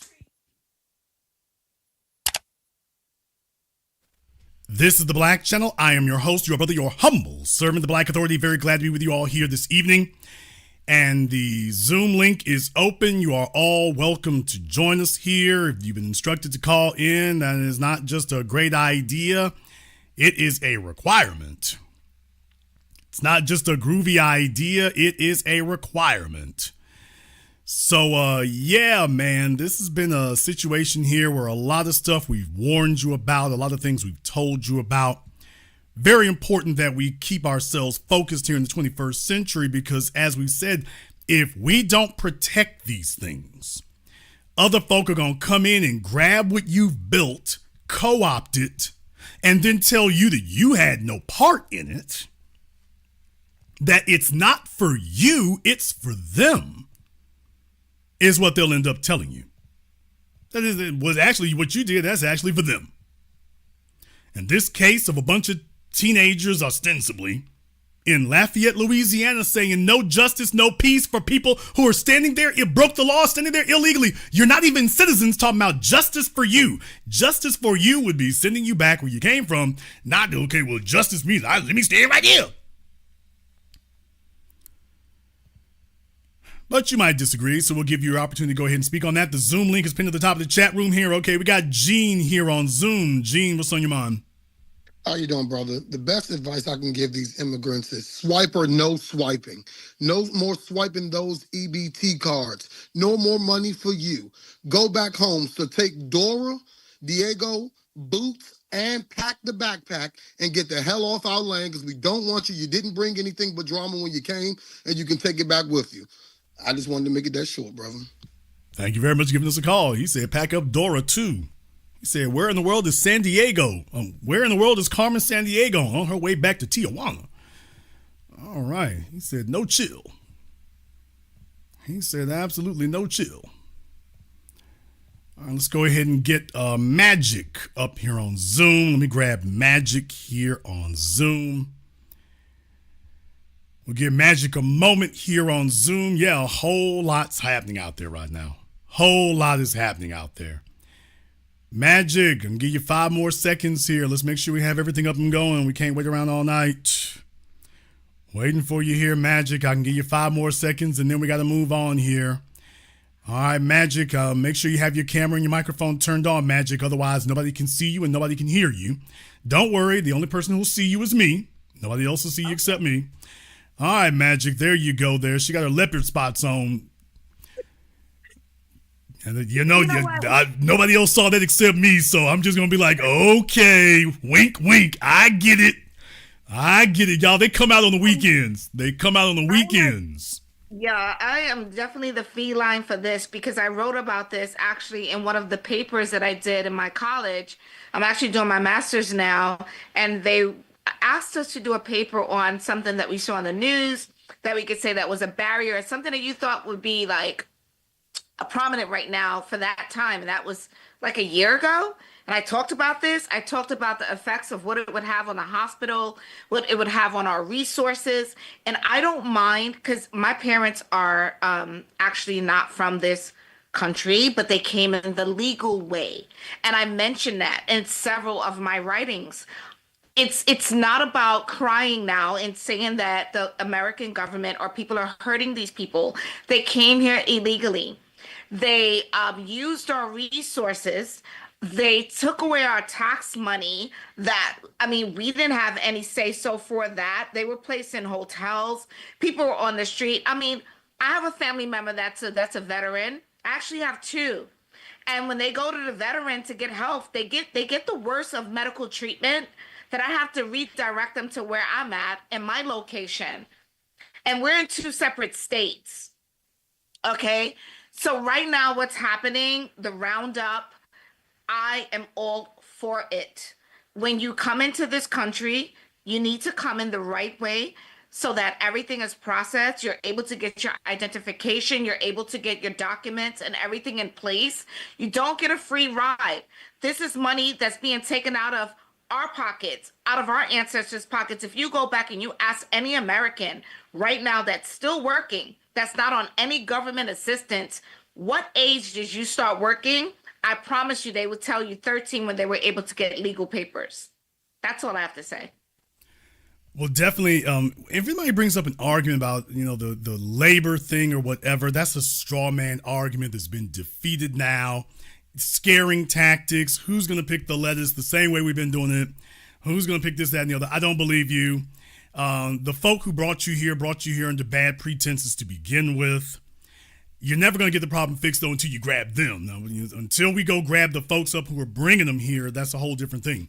If you work in healthcare, it can be a little different. Is a little different, if you're not being an illegal alien going into healthcare necessarily, although in places like California and whatnot, they make it a lot easier. But by the by, that can be a little bit easier, but that's not what they're doing. That's not what they're doing. That's not what's going on. And furthermore, is where's the benefit to us in it? I know how it undermines us. I know how it gives us problems. Let me tell you, baby, the last couple of weeks here, it's been great going to the supermarket.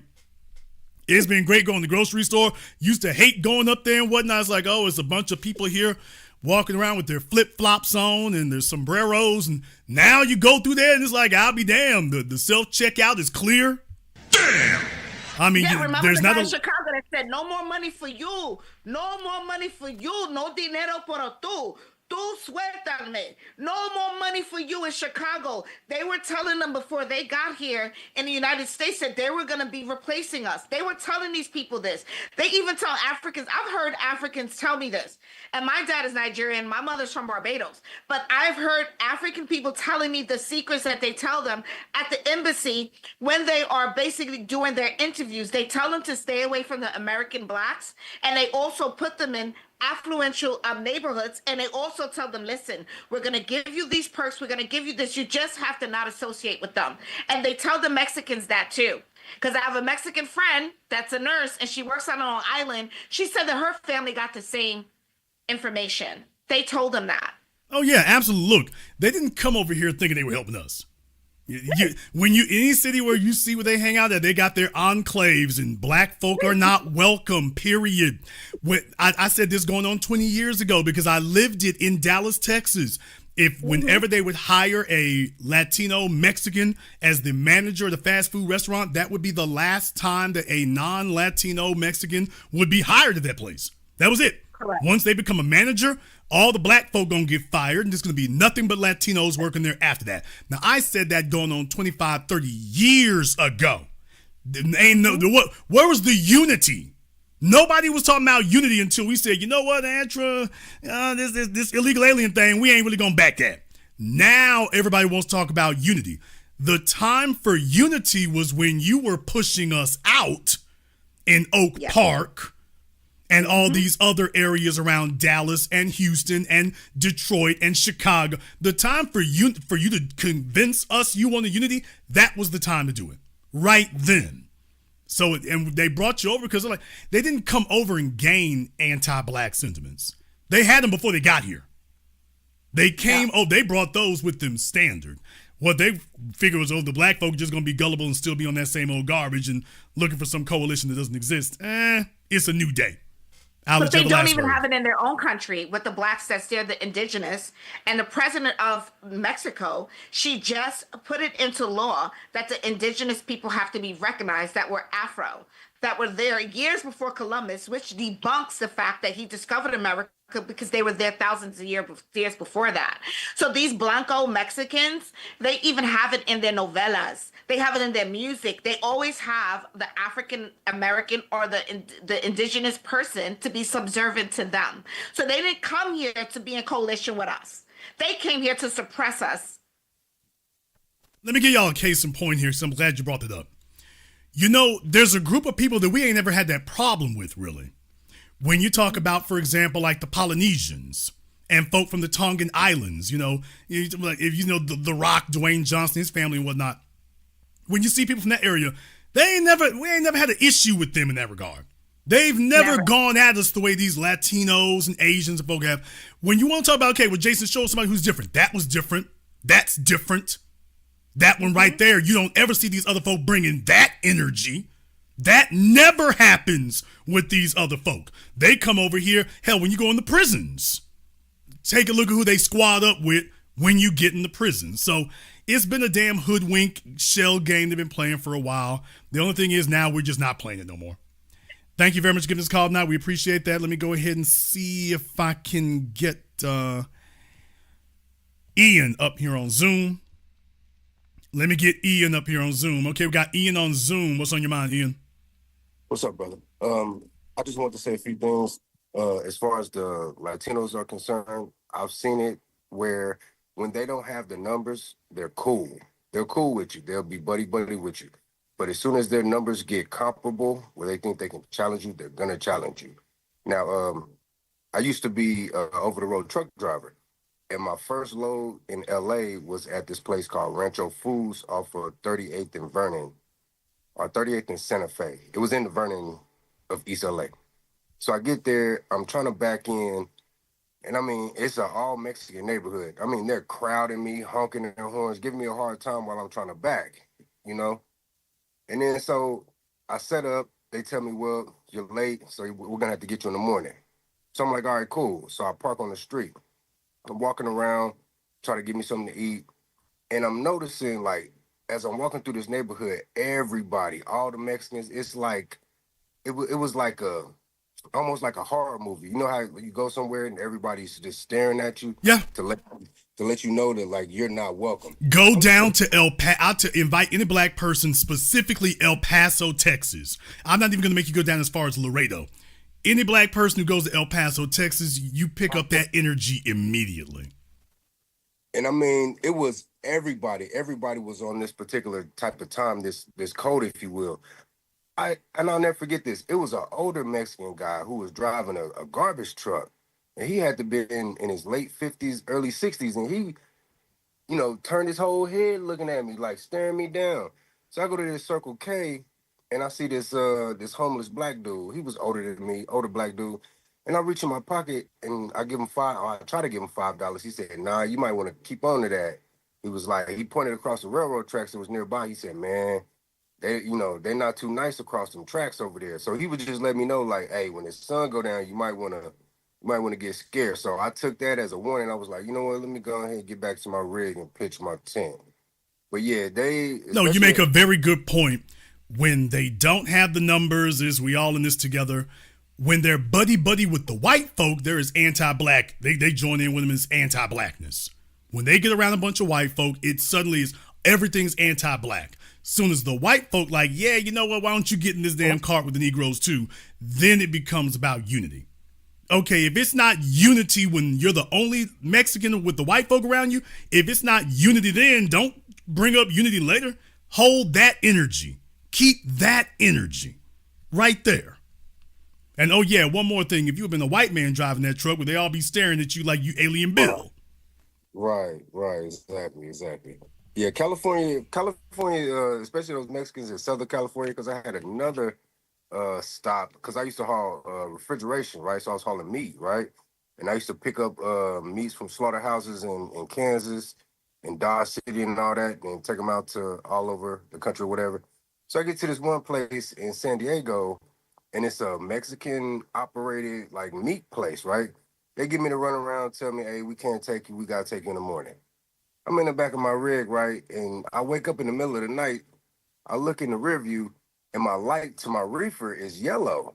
I'm like, what? That's strange. I just filled it up. I go outside. Somebody done snaked my whole uh, diesel tank to my reefer. And I mean, I'm about to lose the load. The temperature is about, so I had to do an emergency, go down to the Flying J that's damn near by the Mexican border to fill up real quick. So they do a lot of shady type of stuff. Oh yeah, absolutely. And that's the other thing about making that a free fire zone. You got everybody coming over here, they victimizing people, and we just sitting there and sitting ducks while Biden is sitting off there on the damn beach with Secret Service security. That's the problem. Thank you very much for giving us a call tonight. We appreciate that. Let me go ahead and get Justin up here on Zoom. Okay, we got Justin on Zoom, waiting for him to get his audio connected there. All right, Justin, what's on your mind?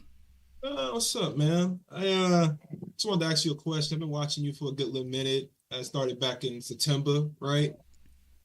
And I just wanted to ask you a question. Like, I'm hearing, where are your people from? Louisiana? Where's your grandmother from? New Roads.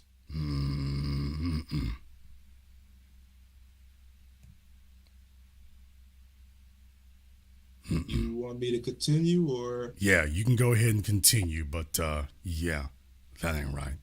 Go ahead. All right. Well, I just wanted to ask. I was hearing about on Twitter, right? Like I'll be on Twitter sometimes and hear about all these immigrants are doing well, but you Negroes want hands out with the reparations and shit. And I was just like, well, I've been reading history books and they teach us about Black Wall Street and all that.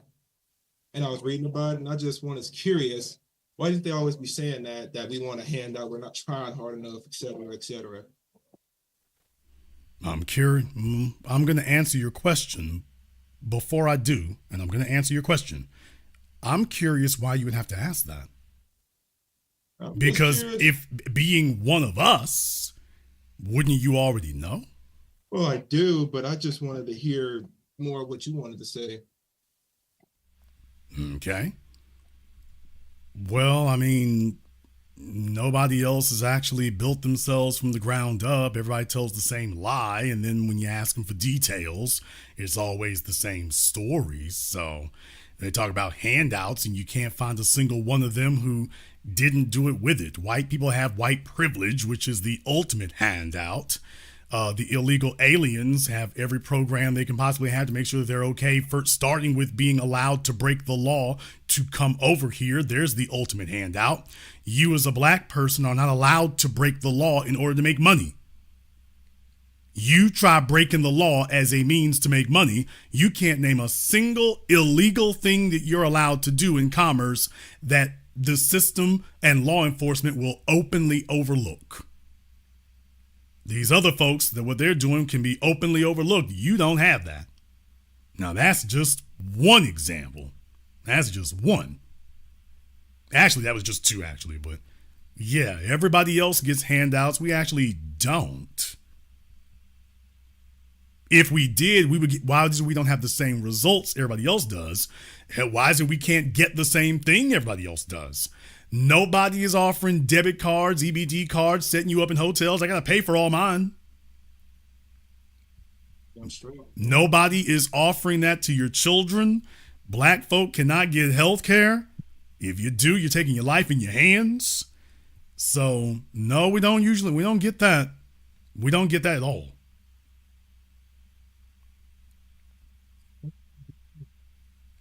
I know I don't sound like you was asking me at first where I'm from. I know I don't sound like it, but actually I'm from the same state that you said you were from. Well, I couldn't help but notice the shirt you have on. Well, that's just a random shirt I'm wearing. Yes, Louis, I was just saying. Louisiana. I thank you, sir. Jason's pretty observant, actually. Yeah, actually, he is rather straight. observant. Yeah, I noticed the shirt you're wearing. Yeah, you can see that. Yeah, I can see it. Yeah. Just letting you know, but it was nice to meet you, man. This is my first time talking to you in the spirit. Well, let me find. Hold on a second before you run off here. Let me find out here. How old are you? 22. Okay, you're 22. And how long have you lived in Louisiana? All my life. What part of South Louisiana you live in? Baton Rouge. There you go. Now, how did I know it was South Louisiana? How'd you know? Okay, me, brother. The fact you had to ask that question, because that's what they do down there. We got a big problem getting South Louisiana back on code. We have a big issue with South Louisiana. Huge issue with them down there. South Louisiana keeps trying to act like they're New York. So we have a big issue with getting South Louisiana back on code. I didn't know that. The very fact that we sitting here with this, we've had a big issue getting South Louisiana on code. Big issue. Now, you're 22 years old. Now, where have you been encountering people who are telling you that we demanding handouts and everybody else is doing it okay on their own? Oh, no, it wasn't actually in real life. That's just looking at shit on Twitter, and the Twitter accounts has become political and shit for the past, ever since, Elon's over. Well, the only reason why you need to keep track of that is because it does give you an unvarnished view of what people think and say. When they think that they can speak on their own and they think they've got the protection of the system or anonymity or Elon Musk behind them, the only thing I want you to understand is that just recognize what you're seeing and keep track of that, because they feel like they're free and open and protected to say it. But also, these are logical fallacies. However, start from your own experience. That's the first thing right there, is that if you get online, you start feeling like you've left the real world. Actually, you haven't. First and foremost, start with yourself. You're a black male in Louisiana. Where's your handout? If somebody's telling you there's a handout, it's like, okay, I'm a black male in Louisiana. Where's mine? Where's this mystical, magical handout I'm getting? Where is it?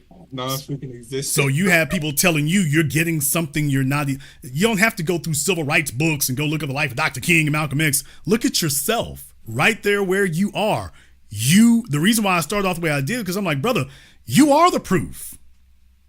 If anybody said that to you, you don't have to go consult me or anybody else. Look at you. Tell me where yours is. Hello, you one of us, ain't you? If you are, where's your handout that you're allegedly getting? Where's your handout? Okay, here's your package, and you get to sit back and lounge while everybody else is quote unquote working. Okay, start with yourself. Okay, where is yours again? Oh, I ain't got one. Well, there you go. And that's what they tell everybody, because if you believe that, then that justifies harming you, which is the whole point. The folks who are getting handouts are telling you that you're the one getting it, and then that justifies whatever harm they want to do to you after that. If you accept that. But start with yourselves. I'm telling y'all right now, it's not hard. Just start with you. They want you all to believe that you're separate and apart from the black experience. That's why I was saying that. No, you are the black experience. You are. Your life. Just your 22 years. You don't have to make it to a quarter of a century. Just your fifth of a century is enough. You've already seen. Where's your freebie? Where's your significant unearned benefit at? Ain't nowhere to be seen, man. You don't have to talk to any senior citizens. You don't have to talk to any, quote, old folk. You are old enough now to see, where is it? So if anybody wants to dispute that and whatnot, you don't have to talk to anybody else. Talk to yourself and tell them, okay, I'm sitting right here in front of you. Where's mine? And if they try to tell you about somebody else, no. Back over here to me. Where's mine? Right, facts. I mean, I just got out of trade school to become a commercial HVAC tech. I have to work for that shit, bro. I didn't just get that handed to me. And it took like good 5 months just to get a commercial HVAC job. Well, that's just the beginning of it. But the other thing is, I don't want you to get too far involved in arguing with folk over that either. I want you to recognize when people say certain things, then you just mark off, okay, he's identified himself. Especially in Louisiana, they tend to get a little loose at the mouth down here and a little loose at the lip, and they tend to be a lot more honest. Don't argue with them. Just mark it in your head, okay, he's one of them. And be glad they just went ahead and outed themselves. That's the way you treat that. At 22 years old, that's the most important thing you can do. Do not try to out-black nobody. Do not sit up here and try to argue with them. Make sure you identify them. That's the most important thing you can do, is know who you're dealing with. And assume that everybody is on that time unless or until they can prove they're not. Well, Jason, how long will that take? A few years? What? A few years. Define a few. 4 or 5. 4 or 5. That's a long time. That's right, because it's very much ingrained. And their job is to go undetected. So just like you're trying to identify them, they're trying to make sure you can't identify them. If your folks never told you that, that's the way you approach things. Everybody is trying to hide themselves until, and they're hoping that you give them an opportunity. So if you go in with the assumption, that's the best way to do it, and you'll never get caught off guard. Simple as that. Now, when did you get your HVAC credentials? It was last year. I graduated school in July last year. Okay, you have your credentials. Are you working? Yes, my EPA credentials, my universally certified. I got that part. I said, are you working though? Oh, yes, sir. Okay. How long? I just started in November. Okay, I want you to email me. Email you? Yes. I want you to email me at theblacauthority@yahoo.com.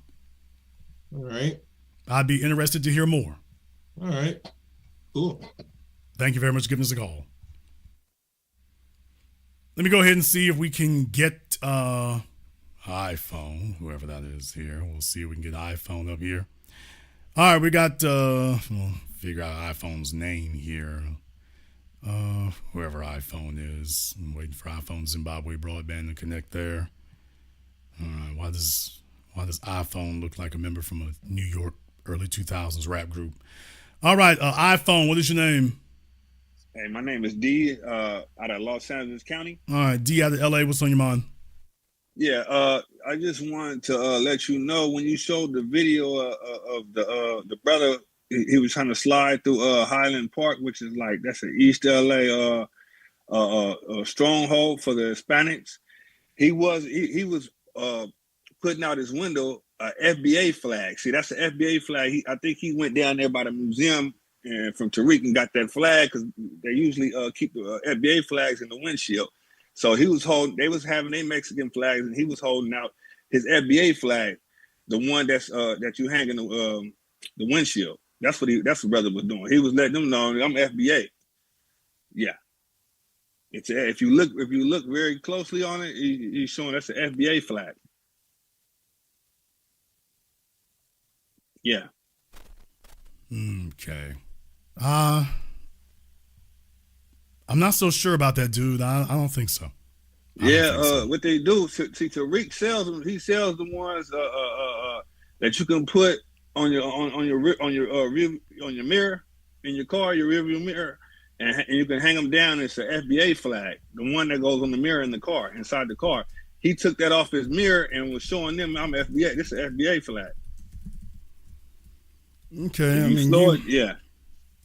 Yeah. I mean, you might be right. I'm not sure about that. It doesn't look that way to me, but I'll go ahead and post the link in the chat room there. I'll post the link in the chat room. Y'all can go pull up the video for yourselves and zoom in on it, because it's only so big I can make it here. But be interesting exercise for you all to go ahead and take a look at, because I understand what you're saying about some of the embroidery around the sides of it, because I've seen that before too. Like I say, it's such a distance, it's hard to tell, and I don't want to blow things up here on the screen because then everybody else mess up. But be an interesting exercise for people to take a look into. Yeah, and where he was, that's a stronghold. That's like East LA. That's like what majority of Hispanics. That's a Hispanic stronghold. So you wouldn't have any blacks staying over in that area for like 10 or 15, maybe 20 miles going towards South Central. So anything from Huntington Park going anything east of LA, of South Central, that's where that guy was. I guess he was probably going to work or whatever. But yeah, Tariq got those flags, and he has those hats and those T-shirts. And I see a lot of the brothers and sisters in LA County with those in their car, and then they got the hats, and then they got the shirts. So, because I'm out here, Jason. So, in downtown LA, by MacArthur Park, that's all cleaned out, man. All I see is cars and tumbleweed. Like all the Hispanic vendors and all the people that selling food trucks and all that stuff. That's all cleaned out. They got like a gate going down the street where all the vendors used to be at, and it's like people. All you see is just the people going to work, catching the bus, and cars going by. You don't see it. It's not crowded with people on the sidewalk or nothing like that. All on 7th Street, downtown LA, 5th and 3rd Street. So they're basically pushed back to more their strongholds, like going towards East LA and I forget the other town, San Fernando Valleys. Yeah, San Fernando Valley. So they're more because they know ICE is out, on the hunt looking for them. Now it's ICE has been going through Orange County, and cities in LA County, like Long Beach, Compton, parts of LA and West LA. So they is out here, but you got a lot of their family members that are basically, harboring them, and like you said, they are in the protest. They are mixed in the protest. That the ones that are illegal, they wouldn't probably show up to the protest, but the anchor babies would. And it's a lot of anchor babies. So yeah, that's what's going on out here in the county, man. Okay. And like I said, if it is, that'd be interesting if he was standing up like that. I'm not going to say it isn't. I can't. I know what you're talking about because I've seen that before also. So you could be right. It's just the color scheme. Maybe it's because it's online. The color scheme's not quite hitting for me there. So what you're saying is possible because I know why you're saying it because of the gold embroidery around the edges. So I get that too. Like I said, I need to get. I'm not going to completely disqualify right out of hand. I'm not going to do it just out of hand. So you could be right. Yeah. You could be right. I think it's a good exercise. Folks, take a look at it and see. Y'all can pull it up on your phones, and I've put the link to it in the chat room so you all can take a look at it for yourselves. Thank you very much for giving us a call tonight. That's a good exercise for you all. You can go ahead and pull it up on your phones and see if you can take a look at it for yourselves. Let me go ahead and see if I can get Monique up here on Zoom. Let me get Monique up here on Zoom. All right, we got Monique on Zoom. Monique, what's on your mind? How you doing, Jason? I'm calling from Baton Rouge.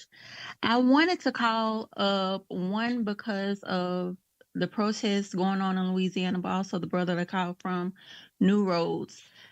I left Baton Rouge in 2018. I came back about a year or so ago. And when I tell you, being outside of Baton Rouge and coming back here, the mindset of the Black folk here is so disheartening. They are absolute mind slaves. You're absolutely right about the people in South Louisiana. New Orleans is a bit different. They still have and hold on to original culture and religion there. But everywhere else outside of New Orleans, they're just gone.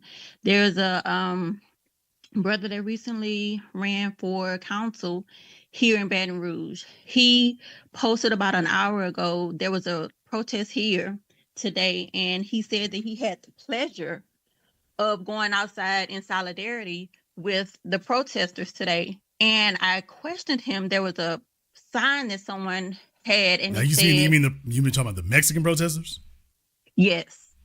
Okay, in Baton Rouge. So they protested today in downtown Baton Rouge. Okay, so they were basically all over the place, like I said. Right. Somebody must have coordinated to make today or whatever some day a protest. All right. So the Black brother that ran for councilman recently, he posted that he had the pleasure of joining them today. There was literally a sign that said, "We're not taking your jobs. Y'all are just a bunch of lazy fucks." And so in the comments, I asked him, what is your opinion on the lazy, y'all are just lazy comment? And he said, they're not talking about Blacks. They're talking about Trump's folks. And I just gave him a thumbs up.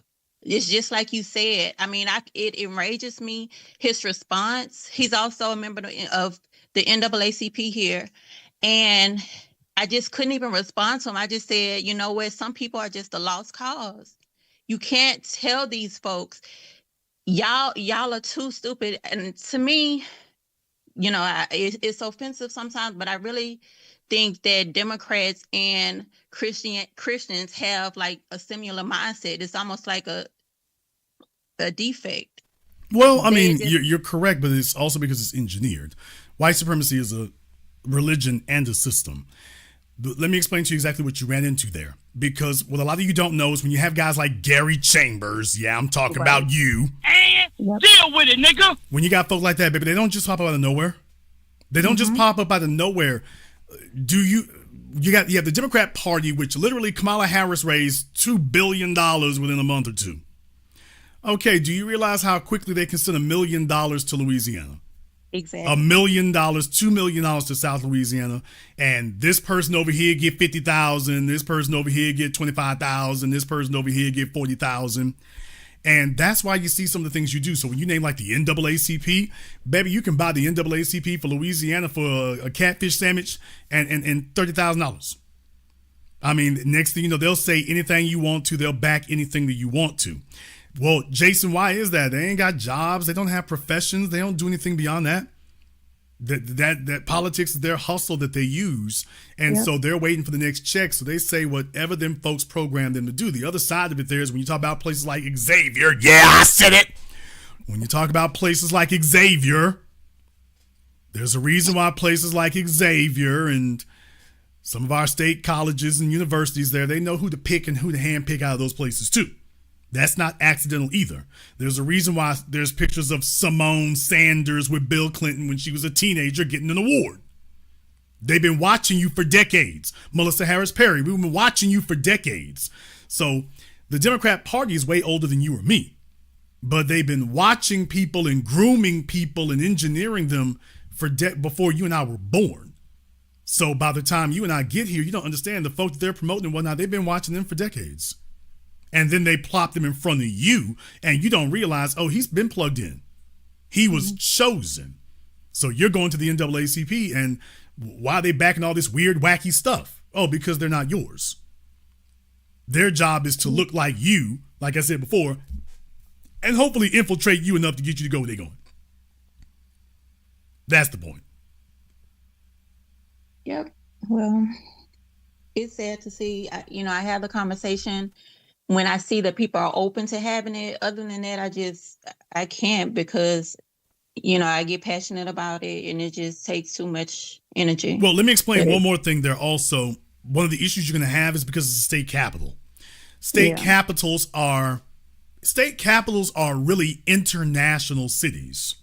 Because if you are a business anywhere in the world that wants to do business in Louisiana, if you're a business of any real size or scale, you're going to have to deal with the state. Mm-hmm. So everybody wants to be in Austin, Texas, or at least have access to Austin. Everybody wants to have Atlanta. Everybody wants to have Baton Rouge. That's your state capital. So no wonder you see so much wackiness coming out of Austin, Texas, where the mayor literally said they want to be the next San Francisco. Who the hell wants to be San Francisco? But there he is. The rest of Texas is thriving, but he wants to be the most degenerate place in California. Okay. Atlanta, where you can be black as long as you're gay. Chicago, fighting for his life up there. And I can go down the list. So these state capitals tend to be hotbeds of degeneracy and being contaminated and polluted in that way because those are your state capitals. So you have a lot of international focus, media focus, and a whole bunch of people with a vested interest in tainting and twisting your culture and the way you operate so that you're worried about everything else except what you talking about. And please understand, they're all for that. If you're from Louisiana, you saw what they just did splitting up Baton Rouge. And that was a long time thing. I've talked about St. George's now. I talked about that for over a decade. And I'm from northern Louisiana. That's been a long time thing once you had a majority black population on your capital. So think about that. Atlanta, Jackson, Mississippi, Baton Rouge, Louisiana. Think about that for a few moments. Birmingham, Alabama. We can go down the list. Your major centers, your state capitals, these became large majority black populations. Then they went to work chopping them up. Now they're going to work trying to chop them up, and whatever it takes to get you focused on anything else except blackness, that we'll support that. Illegals, LGBT, whatever. As long as you're not getting organized on black issues. This is how you can sit up here and have us redefine international music out of Southern Louisiana, but then that's about where it stops. And there's my issue when I talk about Southern Louisiana.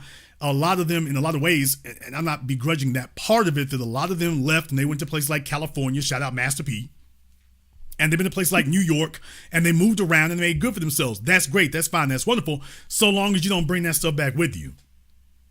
Because when you bring that back with you, then that becomes our goal. You left to get empowered, but if you bring that other extra stuff back with you, then that our goal doesn't become to be empowered. Now it becomes that. Mm-hmm. And you got a bunch of fellas out there, using Venus razors on their backsides to make sure they're nice and smooth. And like, okay, but fella, you're frictionless, but are you empowered? I'll let you have the last word. Yeah, I just wanted to share that it's not all of us, but I guess the ones who know the soldiers, we just have to do what we can, have these small conversations. I try not to get mad and, be outward with it, but, I'm still working on it. But yeah. No, you're doing the right thing. Look, when Gary Chambers first popped up, I'm like, okay, let's see what's going on. I messaged Gary and he saw it and never responded. Same here. And when I saw that was all I need to know. Right then, right there, I'm like, okay, you're one of them. Right then, and I'll be damned. That's exactly what it turned out to be. So we've gotten better at this. And the fact that Gary was going at me with Roland and whatnot, well, yeah, what that means is that we control the conversation. We got a bigger megaphone. We have more influence. We control the conversation. So propping up all these unauthentic AstroTurf people who are puppets and phonies, that's not going to work the way it used to. The very fact that you and I are having this conversation and it wasn't hosted by a white corporation or a white television station, that's the deadliest thing in the world to them, is that we're going to have a conversation amongst ourselves. And what do you know? We're coming to conclusions they didn't want us coming to. Absolutely. Thank you very much for giving us a call now. We appreciate that. Yeah, you're having conversations that they did not approve of. And you're coming to conclusions they didn't approve of. Just us sitting here amongst ourselves, it's like, we didn't sanction that. What are y'all doing? What are you doing? We didn't sanction that. Let me go ahead and see if we can get Daryl up here on Zoom. Daryl, what's on your mind? Hey, good evening, Jason. How you doing? I just called it. Thank you very much for having me on this evening. Thank you very much. Two things. One, I'm gonna talk about this situation with that crash. Jason, you called that out a long time ago, way before the first election. That before Trump came in, that they're going to try to point fingers at anybody else except themselves, and try to make it out of any other issue other than what it is. And you call that out. That we've been watching the whole thing, and I don't think it's been 30 days since Trump's been in office. Already. No, sir. It's been barely a week. It's been a little over a week. That's right. It's not even 30 days. It's been a week. That's right. It's not even a week. And we already knew that this was going to happen, whether it's a foot in the mouth delivery or something stupid, but this cost people's lives, and there was no call for that. But at the same time, you pointed out a lot of the situations that have taken place within the military. I have my pilot's license, private pilot's license, so I understand what you have to do, especially with helicopters. It's a helicopter license in actuality. And you it's a lot of safety features involved with that. But when you deliberately do something, you deliberately do it.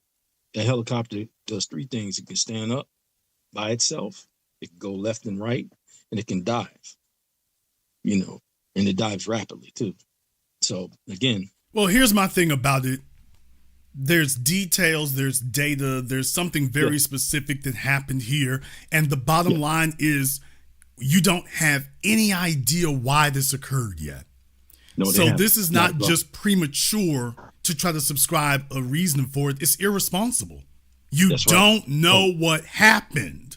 So if you start cultivating a culture where folks just start saying that what they wish were true and what they wish were accurate because they have an agenda, you don't want that to be the way things are. We got to operate on facts. You start operating on whatever I feel like, that's what we going to do. Well, then that's when you start having folk defending George Zimmerman and Daniel Pantaleo. And that's how you end up there. So it's very important that you speak from facts. And also, because here's the bottom line. He did this before. This idea of having your old white pappy who shows up and he says every crazy ass thing that comes to his damn head, and everybody's like, well, there he goes again. At first, you're currying favor and like, okay, well, we'll roll with it. Eventually, everybody gets tired of him. And everybody's like, you know what? You said enough crazy, wacky stuff. And then they all decide, yeah, it's time for you to sit down. And that's what happened to him in 2020. It was a couple of years before we got to the you need to sit down part. 2025, he didn't make it out of the first damn week. We're already there. That's the problem when you keep somebody who is so outrageously, deliriously dishonest and unscrupulous around you. That's where you end up. Especially if you're the person who backs the play, because whatever he doesn't get, you gonna get on the back end. You and I are old enough to remember Gulf War II. When George Bush and Dick Cheney went into Iraq. Okay, but the Republicans who backed Bush when he went in, they was gung-ho when he went in. Don't worry, whenever we start a war, everybody gets on board. Well, for a few minutes they were. By 2008, all of y'all got to go. All of y'all got to go. Here comes your Democrat majority. Why did that happen? Because eventually folk got tired of it, and when they could no longer punish him, they punished the rest of you. And Trump can't run again. So if people do want to punish him, they're not going to be able to punish him. No, they're going to punish the rest of you around him. That's who they're going to get. I'll let you have the last word. Yes. And on the other end, Jason, the situation there in New York City, I will be there. And I'm going to be 10 toes down wherever it needs to be. I will attend. Okay, well, send me an email. Send me an email with that in the subject line so I can have an idea here. I want to touch bases with you because I got something we want to get together on and make sure everybody's on the same page. No problem. Again, thank you very much. And be one, everybody. Thank you very much for giving us a call tonight. Yeah, definitely. If you want to be a part of that, that's definitely something we want to get organized there as quickly as possible for that. I'll go ahead and repost the link in the chat room for everyone there. You probably want this, if you do go to the link for it, look for that silver package on it. Some of the other folks have been emailing me about it here. We might have to see if we can hook something up for them. Let me go ahead and get Tyler. Let me get Tyler up here on Zoom. All right, we got Tyler on Zoom. What's on your mind, Tyler? Oh, good evening, Jason. Man, what a difference a week and a half makes. I thought police were good. My Hispanic, my brown brothers, especially for the black criminals. I haven't heard any of the Hispanic community still talk about cash reparations, so I feel Black History Month is a great place to start. Las Vegas PD has refused to follow Trump's orders, and that's very interesting because I thought you had to arrest Black people en masse. I didn't know that the police could exercise preference when enforcing the law, Jason. That's new to me. I'm white and I say so. I'm white and I say so. It's just new to you. Whatever we say it is today, damn it. That's the rule. Whatever we say today, that's the rule. Cops are good. Back the blue. Unless you shoot Ashley Babbitt. Damn you, cops. Wow, I thought we backed all police. What is it? Whatever we say the word is today, that's what it is. As soon as it benefits you, we didn't say that. We never said that. That's when it becomes. Like, y'all said back the blues. We never said that. Watch tomorrow when they start, if they harm black folk, back the blue. It's going to be right back to that again. Jason, Harvard has exposed itself when after Trump passed the anti-DEI initiatives. Harvard chose to halfway eliminate their reparations program. They told the person who was running it not to find too many descendants. So a lot of these institutions are showing that they were just trying to calm down the George Floyd protests. And it's just not even 4 years later, they're all backing down because they no longer have to do it. And I'm just hoping that we as a community don't forget what they are saying right here in this moment. No, this is the whole reason we're doing this as we are here. We got, thousands of people listening in here tonight. And there's a reason why folk are tuned in and locked in and dialed in, because you're not hearing this in other places. We don't have to be organized with them. Enough people understand what's really going on. We understand that neither Biden nor Trump are, quote unquote, the answer. But we do see how Trump can make some changes that we wouldn't have an issue with necessarily. But we're not lost on these other things. Everybody hates white supremacy until it's advantageous to them. Then all of a sudden they start flipping and doing what they're doing. And that's on your so-called left as well as your so-called right. Same thing every time. Our job is to make sure everybody here understands, yeah, we don't play that game.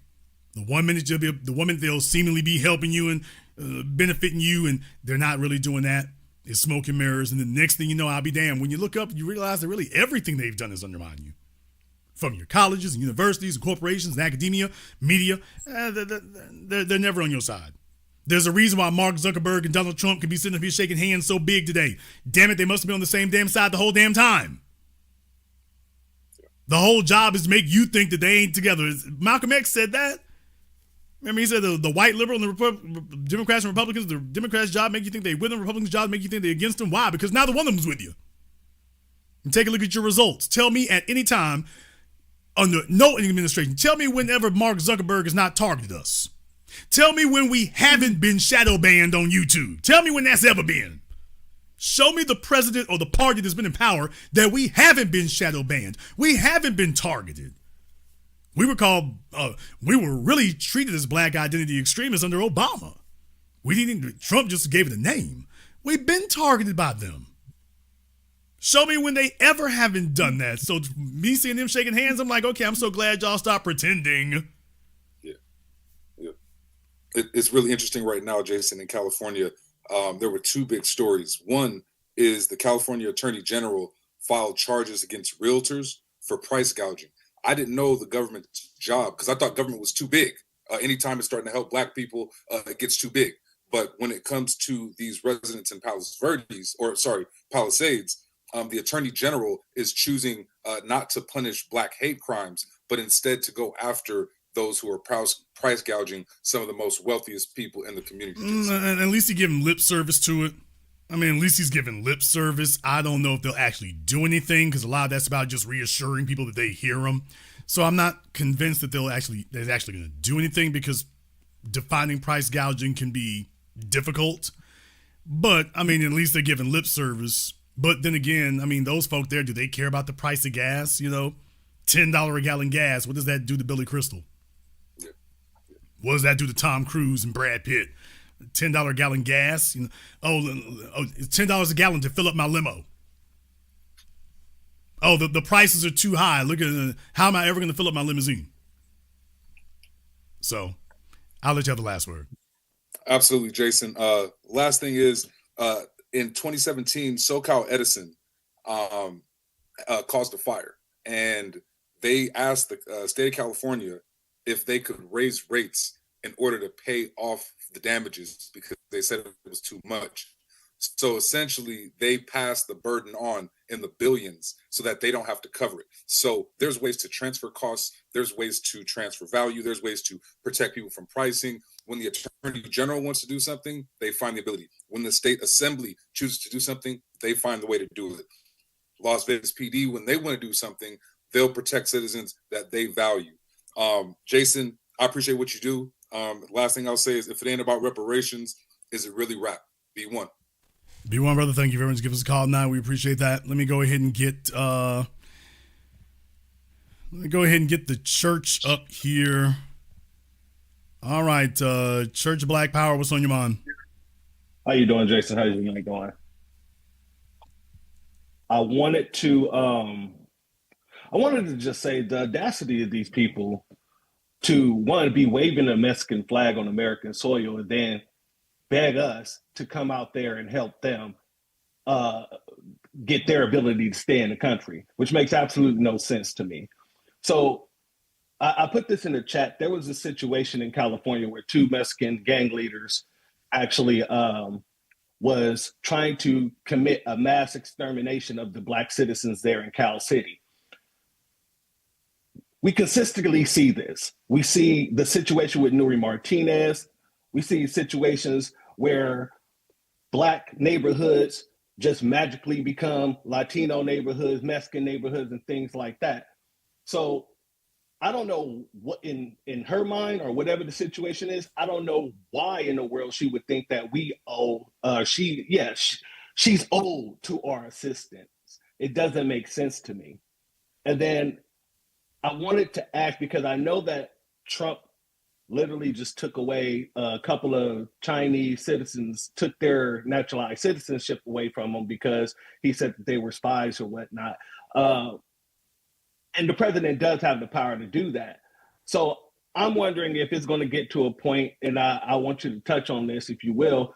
I'm wondering if it's going to get to a point where Trump is going to start snatching these naturalized citizens that's out here waving that Mexican flag. And do you think it would be a good idea to do so?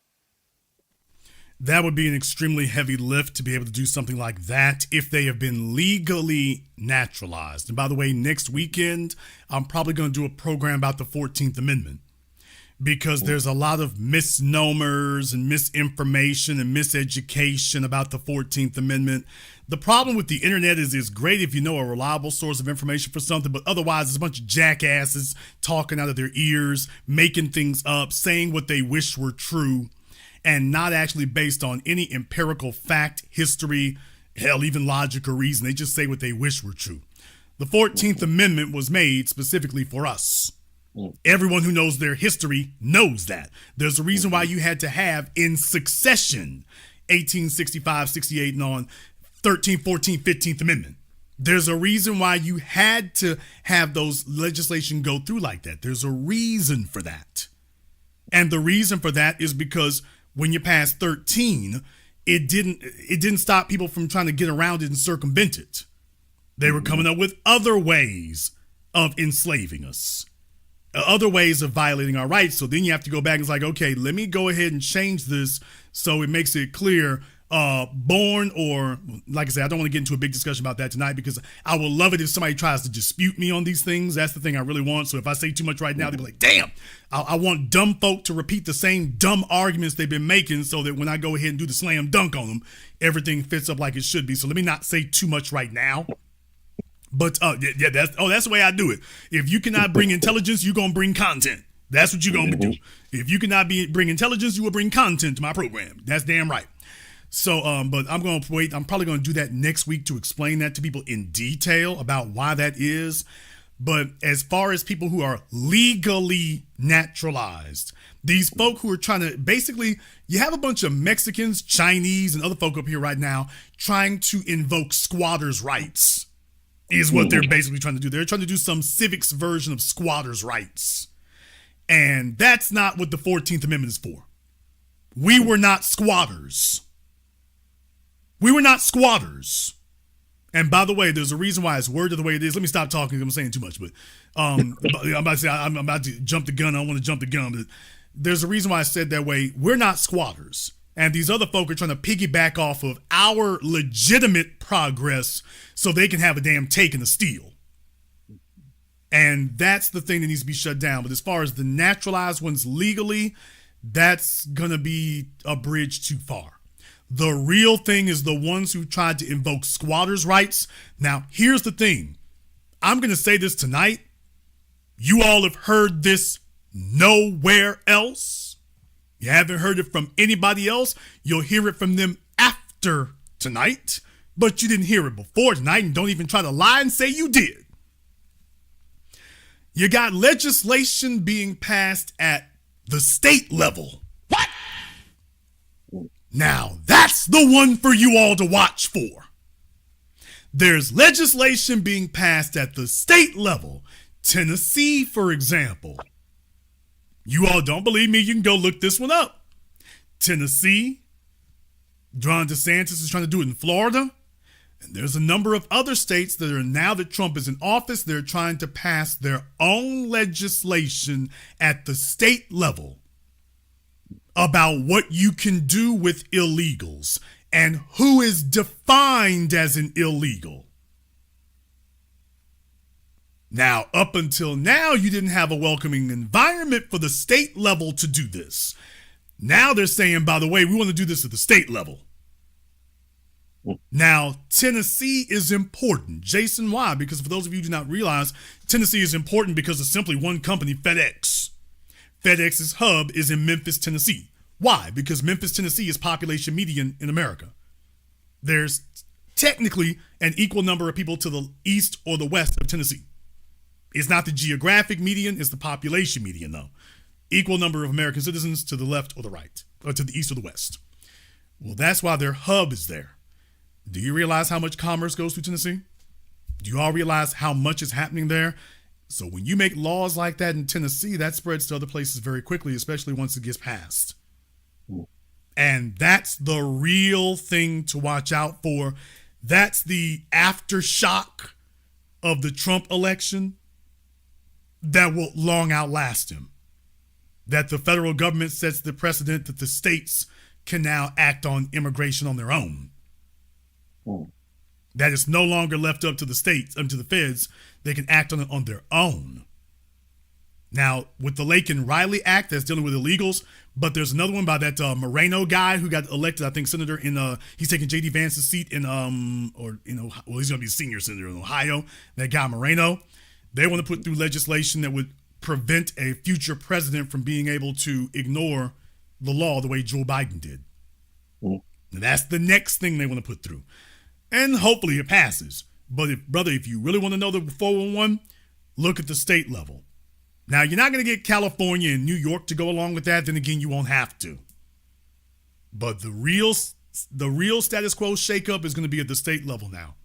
That they will be the ones who will be able to define that. And from there, they'll be able to arbitrarily get rid of folk on their own. So there's the real thing. They won't have to wait. The real thing is not having to wait for the feds. Ron DeSantis is having a big fight with the Florida legislature right now, even though they're Republicans, by the way. He's having a big fight with the Florida legislature right now because the legislature wants to pass an immigration law, but they don't want it. His gripe about it, for example, is that they want to do, he calls it catch and release. I mean, he's kind of overstating it a little bit, but not terribly, not completely. Basically, they want to make it where, he wants to make it where Florida can deport people on its own. What? No, I meant what I said. And by deport, I don't mean transport them to a facility where ICE picks them up. He's talking about having the Florida Coast Guard have the ability to, like for them Haitians who they grab, that they can turn them around and go take them back to Haiti. That Florida can do it. Not pick them up and give them to the Coast Guard. That Florida can grab you and go send you back. So this dovetails off of what you just said, just in case you thought I got off topic. And Jason, you danced. No. I heard you the first time. I'm trying to game you up. Now you got the 720 degrees. Well, if Florida gets now he hasn't passed this. He's fighting with his own Republicans to get them to go along with this because apparently they're pushing back on it. But if he succeeds, if they have legal authorization to grab Haitians in the water, and Florida, not the federal government, but the state of Florida, can grab Haitians in the water and take them back to Haiti and deliver them back on their own, then why can't they grab Haitians on the land and put them on a Florida Coast Guard boat and march them back to Haiti on their own? Because that would be the next logical step now, wouldn't it? Yeah. As a matter of fact, I can't even say it's the next logical step. Aren't you saying the same thing both ways? Aren't you saying the same thing both ways? You can't kidnap an illegal alien. Hate to tell y'all, folks, you cannot. If you've broken the law, you can't be kidnapped if you're arrested. That's not kidnapping. If you've broken the law, you can't be kidnapped if you're arrested. So, yeah, a lot of folks here don't understand that. And when you start looking at these legalities of it, not some jackass on Twitter somewhere trying to play armchair lawyer and messing it up the whole damn time. No, folks, the law, you are obligated to the letter of the law, not the spirit of it. Just because all of his talk was about what the Coast Guard can do to somebody in the water, that's not what the legislation will say. It'll just say we can use the boats to take them back. In his press conference, he's given the example of folk on the water. But you're about to give him powers that allow him to do it anywhere. And he'll be just one. So for the folk who are legally here and did their paperwork, you can't remove them. They got the 14th Amendment protection. We'll go into that also. It's the ones who are acting as squatters. The real thing is preventing those folk, especially the 20 million who were allowed in the last 4 years, preventing them from being able to exercise any citizenship rights. Or the only place they'll be able to exercise them is in California.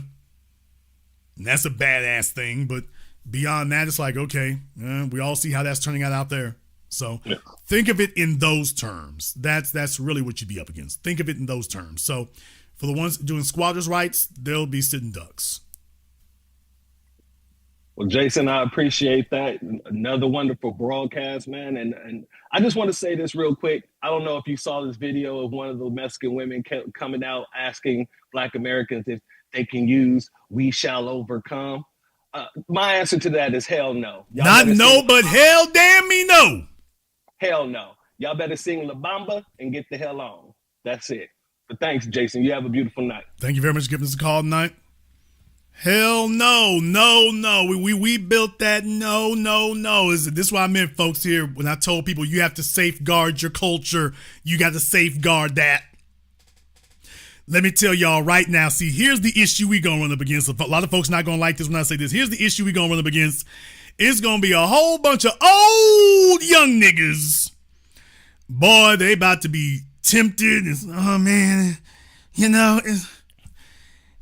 well, Jason, you don't understand. See, we's in love and oh girl came to see me. You don't understand. Some Latina gonna run up on him talking about, we all really black folk. They gonna run up on you talking about she listens to Usher and Chris Brown.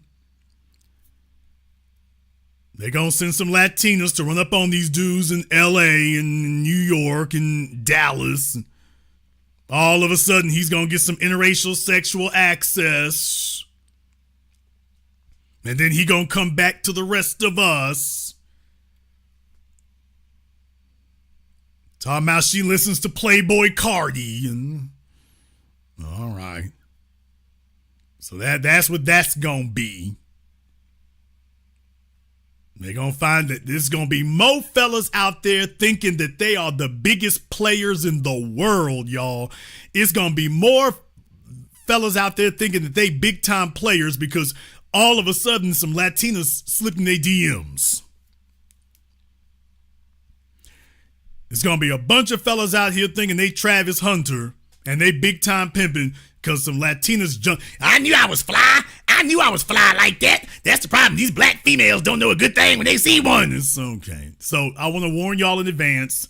The uptick in interracial hijinks in some of these places is about to spike. It's about to spike in some of these places. Texas, New York, California, Florida, Georgia. All these places you saw these rallies happening at, it's about to spike, y'all. I'm just letting you know. It's going to be a bunch, when the protests fail and whatnot, it's going to be a bunch of fellas out here, and they're going to be like, okay, let's see if we can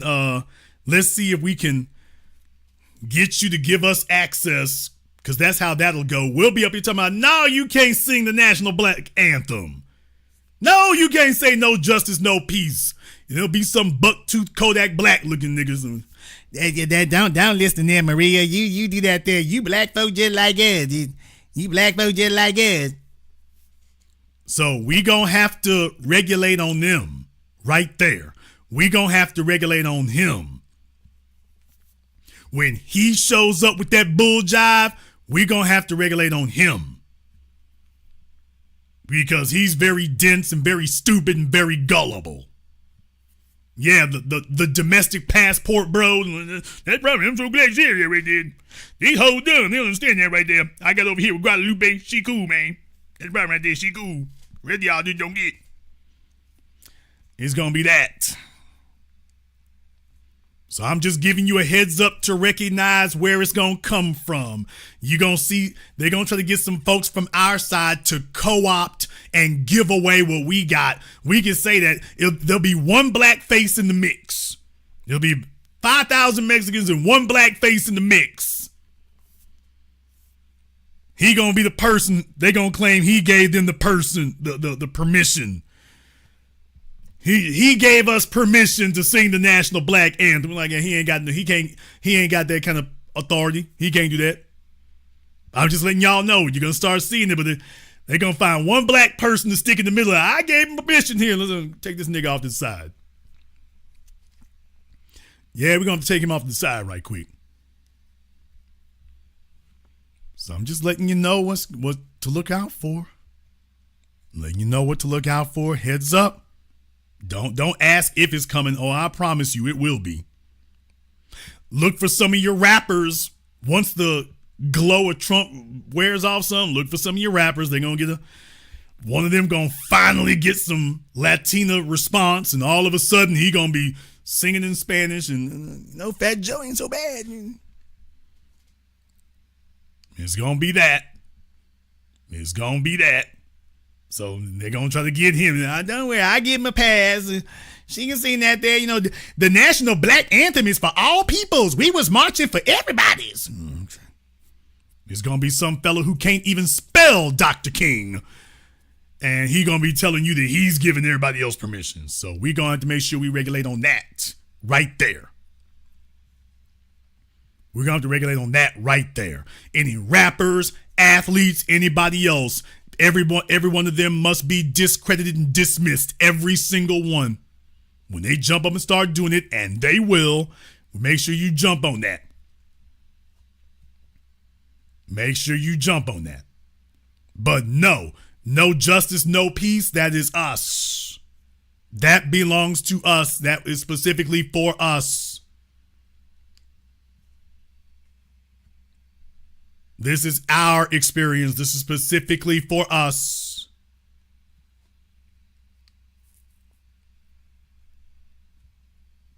All these people who want to be black when convenient, and they want to be minorities when convenient, and then as soon as they get their situation solidified, all of a sudden it's like, get these Blanca, get these Mayate out of here. Okay, it's like, yeah, we were done after the first one of them. We were done after the first one of those. First time y'all tried that, yeah, we down with white supremacy. Okay, first time you did that, yeah, we were done right then. Right then. That was it. That was it. So just understand, it's the same old game. As soon as white supremacy takes its boot off their necks, they gonna go back to kissing their asses and doing what they do. Everybody's fine with white supremacy as long as they ain't got the boot on the neck. As soon as got the boot on the neck, all of a sudden, well, this is racist. We need justice. No. You need what you had the first time. Remember, Donald Trump had more Latinos vote for him this time than ever. I'm like, okay, it's a consensus. It's a consensus. Here's the other thing. They don't need to be out there in the damn street talking to the rest of us. They need to be talking to all the Latinos who voted for Trump. And deal with it. There's no reason for you to be out here in the street talking to the rest of us. Y'all need to be talking to your people who voted for him. By the way, you need to be doing that. And you're not. Y'all need to be talking to them. You scared that you sitting up here whining and complaining and crying to us. You need to go talk to your people who voted for him, by the way. There's a conversation you don't want to have. Go talk to Uncle Enrique, who finally got enough money together to get his SSI, and tell him, by the way, you wrong for that, Enrique. They're sitting up here talking to us. No, you need to go talk to them. No, you can't sing the national black anthem. Yes, get over there and go talk to Enrique. Do that. Do that one.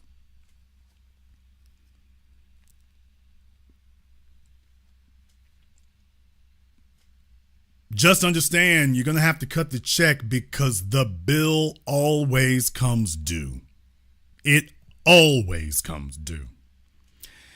And to all of the white women out there who had solidarity with the team and said, hey, we can ignore injustice against black folk because we are a protected class. This is going to be the roughest damn 4 years because they are going to require you to be in lockstep and in agreement with your own hazing. It's time for them to go ahead and haze white women, and they are going to have you in lockstep with your own hazing. You're going to have to carry the damn banner. And there's already precedent there. Laura Loomer, she gonna be trying to protect her little old flunky, fragile position. She's going to demand the rest of you fall in line so she can be all right. Oh, it's going to be a rough ride. rough ride. And we will be here to document every second of it. We're going to go ahead and wrap things up here tonight. If you are new here to the Black Channel, welcome to the Haven of Intelligent Black Thought. We do this every weekend, holidays, and some days in between. Hit that red subscribe button. Hit that yellow notification bell. Join us each and every time that we're here. If you haven't been to our website, blackchannelfilms.com, go check out our groundbreaking best-selling documentary work, 7 a.m., soon to be 8 a.m., Gentrified Race War. blackchannelfilms.com. That is blackchannelfilms.com. We got some big things coming up here in the near future. If you click on the link, you'll probably have a chance to be a part of that. We will be broadcasting that day. You are more than welcome to join us. I recommend that you do. I want to thank everyone, and I do mean everybody who's contributed to tonight's program on PayPal, Super Chat, Venmo. Shout out here to everyone who's done that. Ms. Barbara Williams, Spirited Nun, Immigrant B1, Enoch, Heal and Celebrate, Third Eye Open. Thank you very much for your support here as well. We appreciate that. To all of you who joined us, whole lot here is happening, whole lot going on. Keep your eyes and your ears open. This will be the place to stay on the cutting edge of everything occurring. I want to thank all of you for tuning in to tonight's program, live or recorded. Thank you for liking, subscribing, and sharing. And this concludes tonight's broadcast of the Black Channel. I am your host, your brother, your humble servant, the Black Authority. And until next time, my brothers and my sisters from around the world, remember, Black is the future, and the future is uncompromised.